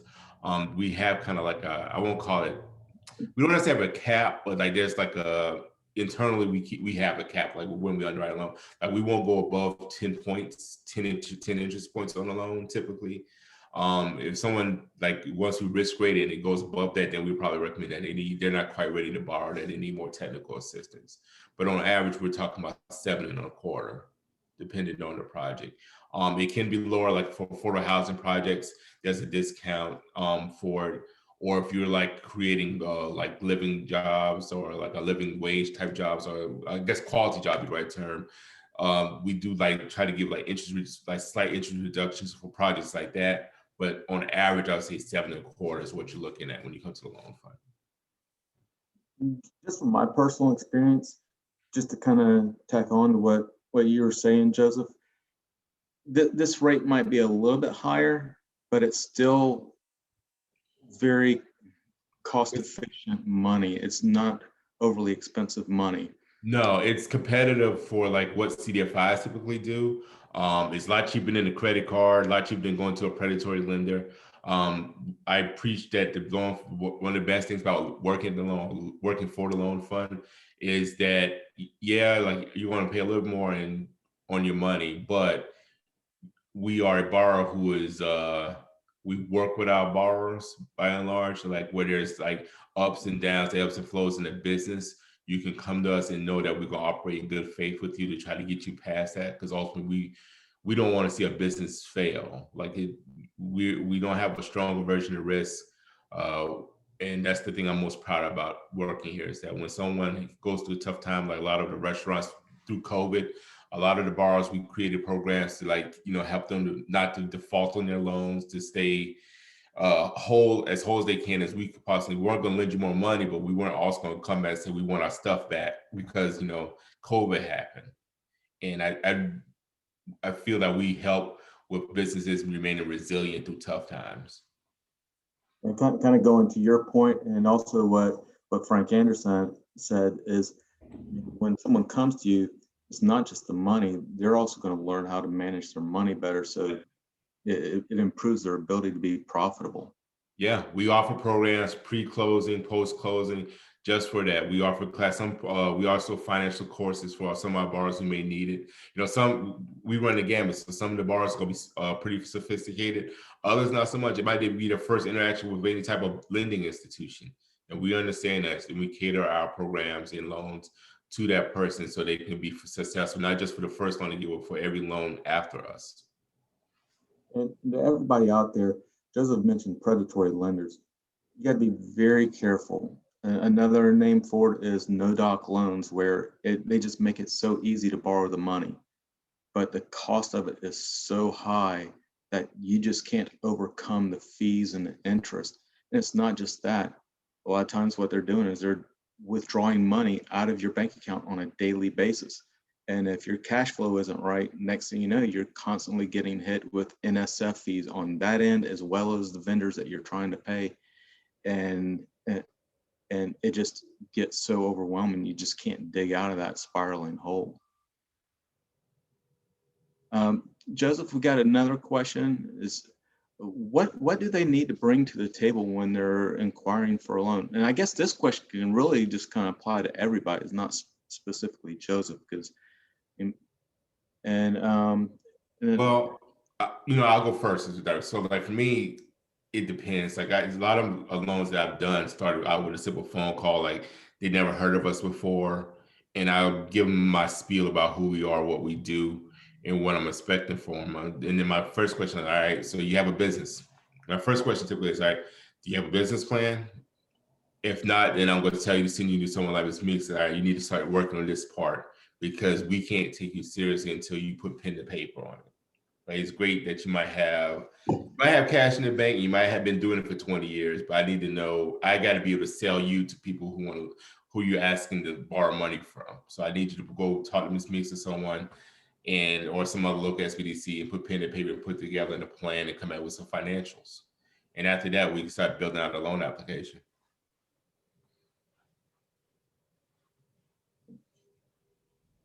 No, and that's one thing. I mean, the consultants like myself and all over the state, and some of our people who have joined us in other states, the SBDC and even SCORE for that matter, were very knowledgeable and able to provide a lot of assistance when it comes to making sure you have solid business plans and financial projections, making sure that the numbers make sense and that it even makes sense to have this business in this particular area. And you can go into it having more knowledge and being able to make a more sound decision instead of just hoping things are going to work out. Joseph, how does the community loan fund determine how large or small a loan will be? Well, we do a risk rating and we underwrite it, so we want to see like a debt coverage ratio. On our brochures, it's like 1.25. That'd be like the ratio. We want to see that you have like $1.25 for every dollar you borrow. But the size really is going to start with the client, and then as we do technical assistance, as we work through to see what the person is like, what's realistic for them to borrow, we kind of, I like to say whittle away, but it sounds kind of cool, but we finesse it to where we feel confident we can lend you X amount of dollars and the borrower can get the project going. So I'll give you a real life example. So one of our first loans at the loan fund was a trucking company. The gentleman had been doing trucking, I want to say for like a year. It wasn't very long. And he wanted to purchase two additional trucks. Well, 3 trucks, because the truck he was driving wasn't working very well. And I told him, like, currently you're not showing enough revenue to be able to justify the purchase of the 2 additional trucks, despite my belief in your project ultimately. So what we did at the loan fund, I said, well, let's focus on getting one. And then you can, maximize that 1 truck for a year and come back to us, and we can look at giving you additional trucks. So he borrows gets the money for the first truck, which was like, I don't know, $95,000 or something all told. And then a year later, he shows that, hey, I have all these contracts in hand. I just don't have the ability to meet the demand. And I was able to show, like, for a year, he was able to he almost paid us off within the year. He was so busy. He really went hard. He grinded really hard to pay us off to show that he was worthy of another investment. Comes back almost a year later, and he got another loan for 2 additional trucks. Since then, and I've only been here 2.5 years, he's paid us off. Well, he got another borrower. He went to he got like an SBA loan or somewhere else. They paid us off, and he's up to 5 trucks now last time I talked to him. Nice. That's awesome. The next question could be for any of our lenders. How do you manage getting bank accounts if you're starting a business that's going to operate under a DBA trade or a different name? I think basically what they're asking is, like, if they want to open up a bank account or whatever, maybe they need to have like a business license or the proof of having an LLC form, something like that.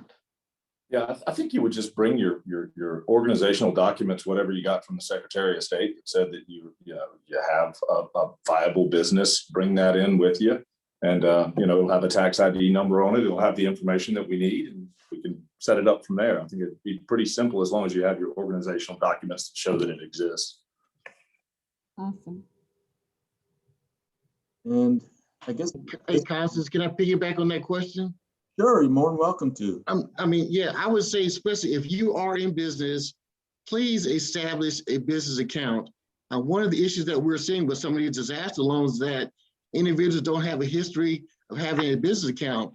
So when the loan proceeds are transferred from the lender to your account, some banks are holding it back, saying this person doesn't have a history of having a business account. So, especially also, if you're going to be in business, you want to separate your personal funds from your business funds. So start practicing that as soon as possible.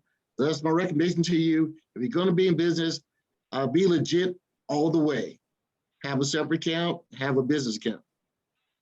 And I want Thank to you. go even further and say, don't commingle the funds. Keep them clean, keep it clean. Keep your books as simplistic as you can, and you'll be good. Sorry, go ahead. No, you're good, and you're right. I mean, commingling funds is an accounting nightmare, and because then it gets hard to prove what was business related, what was personal related. And the other thing, to Frank's point, setting up a business bank account, it's not that expensive, and a lot of times it's free. I mean, it just depends on the type of account that you need. Well, we don't like that word in banking. I don't want to speak. That's a bad word. Nah, yeah, but you're right. It can be. In most cases, it is free nowadays. You find ways to fees off of it. So yeah. You gotta watch that word though. You gotta watch it with bankers around. So it comes with a tied relationship, right? Yeah, absolutely. And just another thing though is, I mean, different banks have different banking accounts with different service levels and stuff. And so there can be some banks that have a higher fee for their bank accounts, but you're getting different levels of service. And so maybe a more expensive one is better for you just because of what you're getting from it versus a free one. So that's something that you should talk through with the banks that you have relationships with. Yeah, in short, research your banks, just like you research your project that you're getting into. Research your banks to see which one meets your specific needs. Yeah, and I'll piggyback on that too. Some costs that are associated with having the accounts actually save you time and money. For instance, I'll give a prime example. We dealt with a customer who was importing their information or taking their information from their online banking and putting it into their QuickBooks. Our system has the capability that's integrated that will automatically move your information from your bank account directly into QuickBooks. So it was actually saving them time and allowing them to get back to doing other things that could help generate some funds for their company. So there are some benefits that you do have to research and kind of get an understanding of to help save with your process. You know, banks have evolved a long way. I mean, y'all are offering a lot of different services. It's not just a place to store money. Absolutely. Frank, I've got a few questions here for you. Someone's asking about grants. What grants are available for minority women? Okay, as I mentioned, you know, the SBA normally does not do grants, and that's something I've said for years. However, due to COVID relief, we're offering, well, the ones that I mentioned. There are no specific set aside for minority women or minorities, period. We do have the certifications, but like I mentioned, one of the advantages of our loans right now, we're waiving fees for the loans. For instance, if you got a $100,000 SBA loan, it normally have a fee of about 2.25% that you would pay to the SBA. That fee is being waived, and also the loan payments are waived for a year also. So like I said, that's what we're doing and benefit for that, but we don't really offer grants. Grants are normally maybe a local thing, sometimes a community or a city or a county, so they may have some, or either some other organization may have some type of future grants, but we normally don't offer that. And but we do offer, like, you know, our resource partners who can assist you, train you, and mentor you, and getting you ready to go into business. I think that's the most important thing, that you be ready and understand what it will take, what the cost will be. As I mentioned about the equity injection, we try to make people aware of that. I think if you're solely relying on grants sometimes, you're going to have to wait. So I think I said, if you're prepared as far as having your equity injection, you know what all the requirements are to get funding, then you are in a driver's seat if you have those things together. Frank, you said waiving payments for 12 months. Is that on a specific type of loan? That is for all of the SBA loan products right now. I mean, all of our, like the micro loan, 7A, 504, disaster loan. Right now, to assist with relief, we're offering deferred payments. I think that's an outstanding job. And like I said, we're being very resilient. we're doing things I never thought that we would do as the SBA. I could always say, we don't have grants, but like I said, we're offering those now. And as I mentioned, the RRF, the Restaurant Revitalization Grant, that's a grant for if you're in your food business, you can be a caterer, food truck, anything, any food related business, you can apply for that grant. We also have the shuttered venue. The shuttered venue, as I said, there's live entertainment centers, concert halls, promoters, maybe even some acts that can apply for that. If you were forced to close due to COVID relief, you can apply for that. And there's business dollars set aside for that. I think the maximum amount is about $10 million for the shuttered venue operating grant. Would it be fair to say that there's not a lot of grants out there, but the ones that are out there, they're typically going to be for businesses that are already established? Yes, you have to be already in business. Again, if you're looking for a startup, I think the best thing for you to do is to try to save what you can. I think Katrina was on the call the day, so she mentioned about bootstrapping. And bootstrapping is starting business with your bare minimum. And as I mentioned, if you need $50,000 or less, I highly recommend the SBA's microloan program. It's a very good program. I've seen borrowers less as $2,500. Sometimes that's all people need. A bank's not going to give you that. I was a former banker. That is a complete waste of their time. But I said, I do highly recommend the microloan for situations like that. If you don't need a great deal of money, check out our microloan program. Thank you, Frank. I have another question for you. Many minority small businesses are still being denied PPP and EIDL loans. How does SBA overcome this challenge to help minority small businesses rebuild their businesses due to adverse impacts? Well, that is a great question. If you recall, I think in March, we had about 30 days set aside strictly for small and minority businesses. For small business owners who had like 1 to 2 employees, a minority, we had a strict set aside that the lenders could only accept applications from those types of small businesses. And that was a good opportunity. Now, here's a problem. A lot of people are not aware of these programs. I'm getting calls now. People's like, I just heard about Paycheck Protection Program yesterday. It's like, where have you been? And I think, and also the state of South Carolina had a grant late last year, and people are calling in, it ended range from October to about December. And people are still calling and say, well, we missed that. And again, you have to be involved. Small business owners need to join the chambers of commerce, your community, either in social media. Be a part of small business in your social media so that you be informed of all the opportunities that are available to you, especially in like PPP, EIDL. This has been on the news for a year. If you have not heard about these programs, I don't know where you've been. And I can't explain why you have heard about it, but like I said, we have set aside specifically for small and minority business. So you have to be aggressive. Unfortunately in business, no one's gonna knock on your door and say, here's opportunity. You have to be looking for it all the time. You have to be constantly actively looking for it and looking for every opportunity that's available to you. I would like to add that if you're struggling and you're having problems because you can't get access to the funds from PPP or EIDL or Restaurant Revitalization or SBOG, reach out to your local SBDC or SCORE and talk, because there are other loans out there that might suit you, but you can at least talk through your circumstances and build a plan as to how to navigate that. It might be a situation where it doesn't make sense to borrow any money, but it could be a situation where the right type of loan product could make a difference for you. And I want to piggyback off of what Constance said.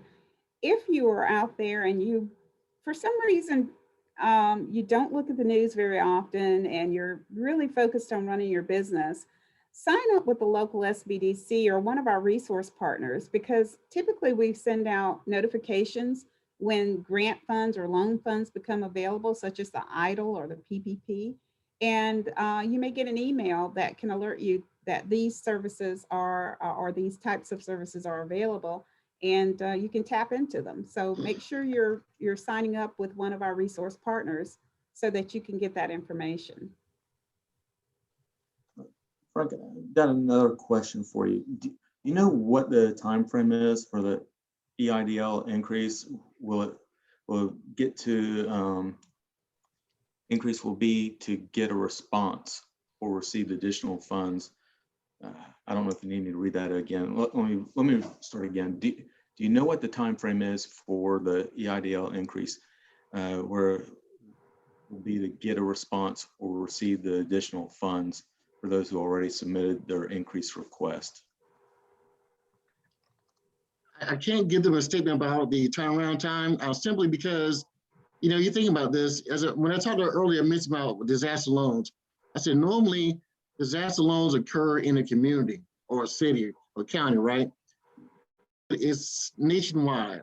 So we have people who are applying maybe 24 hours a day, thousands of applicants. And the SBA is trying to keep up as best they can. Unfortunately, due to the sheer volume, same thing with lenders, this sheer volume of requests, we are behind. And I can't give you a logical explanation of time. Hopefully be very soon. To follow up with that, you do have to contact the SBA Disaster Network. Their email address is disastercustomerservice@sba.gov, and their phone number is 803-659-2955. I'm sorry, 1-800-659-2955. Now, think about it, like I said, you know, I recommend try to call early in the morning or afternoon. I know that people have been on hold for a long time because, like I said, this is sheer volume is the reason that there's delay. And I do apologize for that, but please just be patient with us and try to work with us on that. I've had a few more questions that have come in since we've been answering some of the questions. And one of them is, if there's a property that is the heir's property, might go up for a sheriff's sale because the taxes haven't been paid, what kind of loan can be applied for if the land is valued at millions?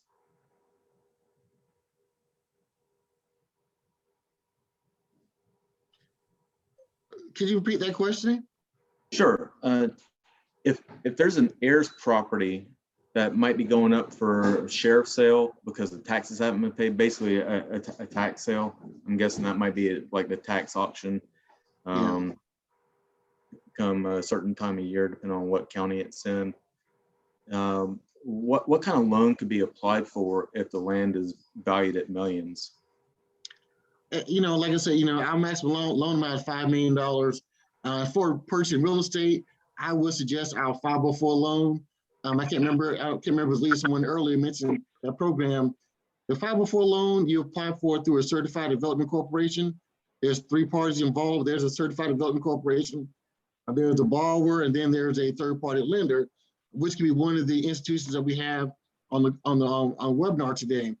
At a minimum, you will invest about 10%. At the maximum, you invest about 20%. Say it was $100,000, well, say $1 million property. So you put in $100,000. The certified development corporation will put in 40%, which the SBA will guarantee to them. Then a third-party lender will put in the remaining 50%. The SBA portion of that will be guaranteed with a fixed rate. That rate is probably less than 5%. And if you go to the maybe certified development corporation, they can find the third-party lender, or either vice versa, or either go to the bank and they can find a third-party lender to partner with the SBA lender to partner with for that program. I would recommend the 504, but the lenders may have conventional loan programs they would like to recommend as well. So for me on this one, I think this is more so of like an auction process. I think that they're talking about going through in the state. So this one would be a case where you would have to acquire the property first before any conventional lending can be done on the property. Or in an instance, if you have the capability or capacity with property that you already have to leverage and maybe get a line of credit leverage on something else that you have, that will give you a line that you can then use to go make the purchase and then do a cash out refi on the property once it is acquired and in hand. Outside of that, I think you would do along the same lines of maybe looking at a 504 deal if it is something that can generate income for you, or you can cash flow to purchase that property on itself. Thank you. Let's see. Someone's asking if they currently already are in real estate investing and have properties, Who can they reach out to for additional information on funding to create more affordable housing?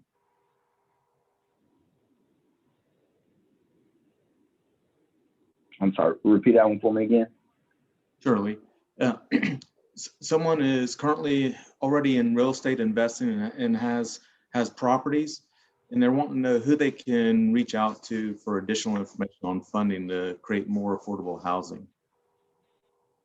Okay, yeah, and that would be traditional lending sense. So if you already have acquired properties, you would be going through the same process of any traditional lending opportunity that's available out there. You would basically come to the bank and have your tax returns for your business, have your personal financial statement, have kind of a background history that kind of shows what you've been able to do in the past with your existing properties, what kind of equity you have in those properties. And then a bank would look at it from that standpoint to see about getting their approval to purchase additional or specific properties outside of that.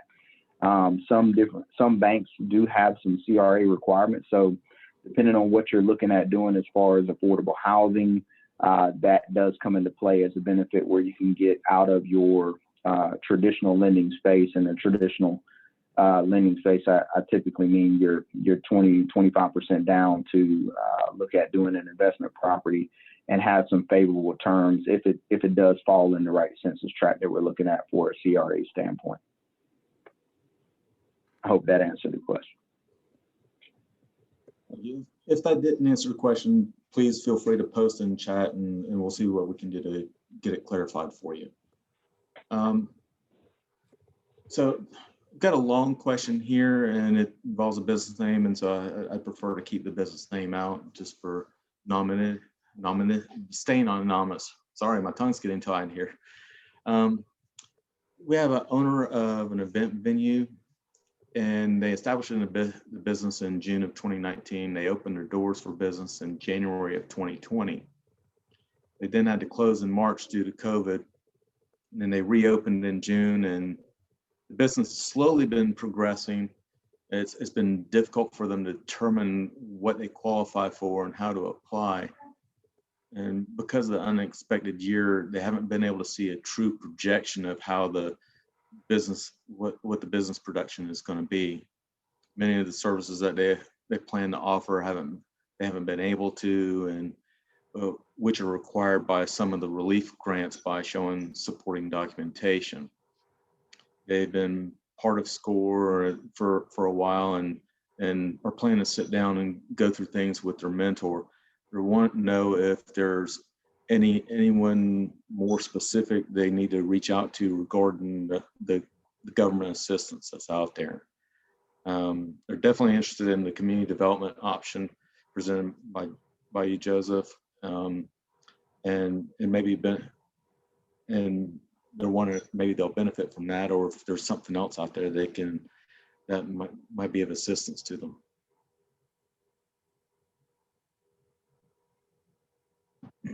I'm sorry, Costas. I missed part of the question. I'm sorry. That's okay. Basically, there's someone who has an event venue, and they established a business in June of 2019. They opened it in January of 2020, which was before the cutoff date of was it February 15th, I believe, to qualify for COVID aid and stuff. But they had to close it down in March because of COVID, and they tried to reopen it in June, and the business has been slowly coming back, but without, I guess, any regularity. So it's been difficult for them to determine how they'll qualify and how to apply for things. And it's hard for them to get a gauge on the projecting how the business is going to be doing. And they've seen where there's a lot of services out there, but they're required. There's many of the services that they plan to offer, they haven't been able to offer them because it's required by relief grants. They're having trouble showing the supporting documentation to qualify for them. Okay, I got it. So the event space, they had to slow down because of COVID, and they're having issues like getting any type of relief program help. So I guess for starters, they're going to have to I would say, build out like a projection model based on like what the COVID restrictions are. In South Carolina, we haven't had a ton of COVID restrictions to, in comparison to other states for the most part. I would tell them they would need to contact someone like at either SCORE or SBDC, just kind of build out a model. They may also be able to qualify for, I'm curious to find out if did they talk to like Community Works or anywhere like that and apply for like a PPP or economic injury due to COVID. Did they? I did not see where it's stated in the question. So I know Community Works is still doing PPP for COVID, but like for it's like going forward, they're I would advise like they kind of need to do like I guess as the vaccinations are getting more and more widespread, they need to do a model where they talk about the services they can offer right now, and then maybe like build it out for the next 2 years after we knock on wood and we get into a post-COVID world. But I'm more than happy to talk to them just to kind of talk through it. So I would love to better understand what their issues are to see if I can help them. Yeah, and you mentioned Community Works. My understanding with Community Works is tomorrow at 1 p.m. they're shutting down their online portal. So if anyone wants to apply for the PPP through them, you need to do it ASAP. And even then, that doesn't guarantee that there will be funds available for you. Yeah, tomorrow's the last day for CDFI. CDFI is the only people offering PPP right now because the funds are exhausted for all the other vendors. Are you doing PPP loans as well right now? No, we've been referring them to Community Works because we are not an SBA lender and we don't not process PPP. But the person has a question, tell them to reach out to me. I would love to understand it a little bit better, make sure I give them good information. If you can just reach out to us or Joseph, and let's get a little bit more clarification on that and make sure we truly understand your situation, so that way we can make sure you're getting the right guidance. Let's see, and there was a question about if you should not apply for a PPP if you don't have a business bank account. I think basically what Frank's saying, correct me if I'm wrong, but basically you just need to have a business bank account. If you're applying for the PPP, go ahead and get that business bank account opened. Hey, Constance, as it was mentioned earlier, last Wednesday, the PPP program ran out of funding, well said, exhausted the funds. So only people who are offering it was the CDFIs, and most of them have already stopped taking applications. And as you said, Friday, tomorrow, Community Works will stop. The PPP program pretty much done, folks, pretty much done. It's probably not a bad thing. We help a lot of people. I think sometime right now, some of the people who are applying are taking advantage of the program. That's my opinion with a lot of people who are applying now. To say the program has been around for a year. But, we're still here to help. Again, we have other programs in place. Just contact your lenders and find out if they're participating, what other programs that the SBA has to help you recover, to start and grow your business. We're going to take this opportunity to move into our last poll question, Costas. Okay. What is the primary source of your funding? Is it funding your business? Is it credit cards, friends and family, self-funded, local banks, or other? If you'll take a moment to answer that question, that'll help us tremendously with future webinars.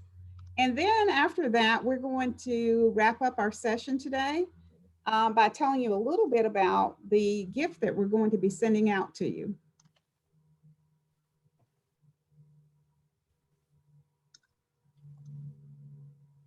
And Sarah will share those results here in just a moment.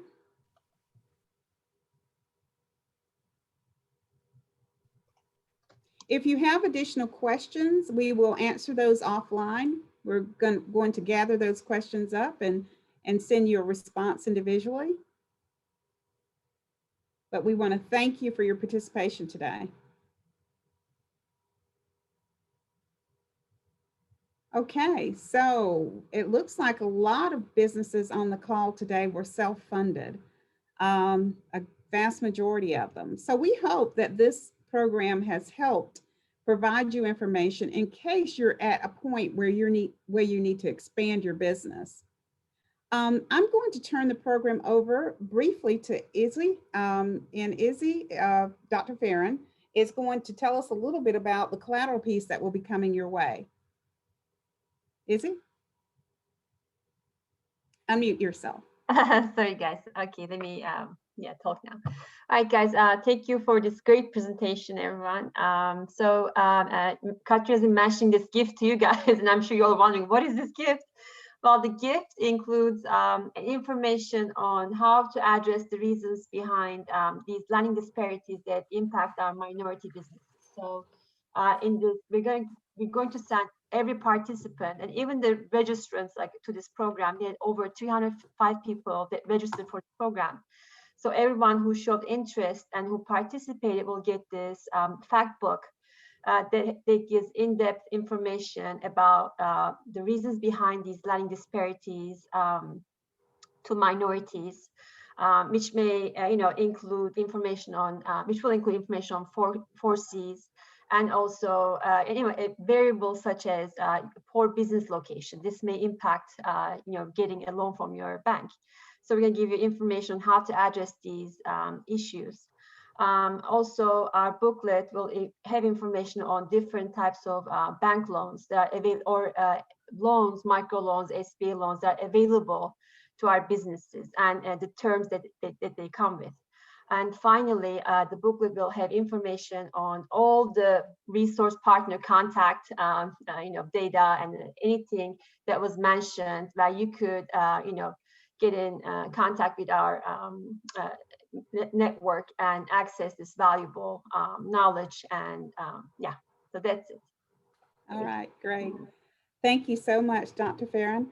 I want to thank all of our participants today, all of the agencies that have presented today, all of our guest speakers, everyone. From the bottom of my heart, I thank you so much for what you've done in regards to this program today. We hope that we will help you in some way further your dreams of entrepreneurship. And we also hope that if you are an existing business, that this program will help you expand your business by pointing you to resources within our community for funding. So thank you so much for attending. We are so pleased you were here today, and we're going to end the program and let you get on with the rest of your day. But thank you. I really appreciate your attending. You will receive the gift that I mentioned to you in your email, and you will also receive a brief survey. Please take a moment to complete the survey. That survey allows us to continue with webinars such as this. And again, thank you so much. I really appreciate you attending today.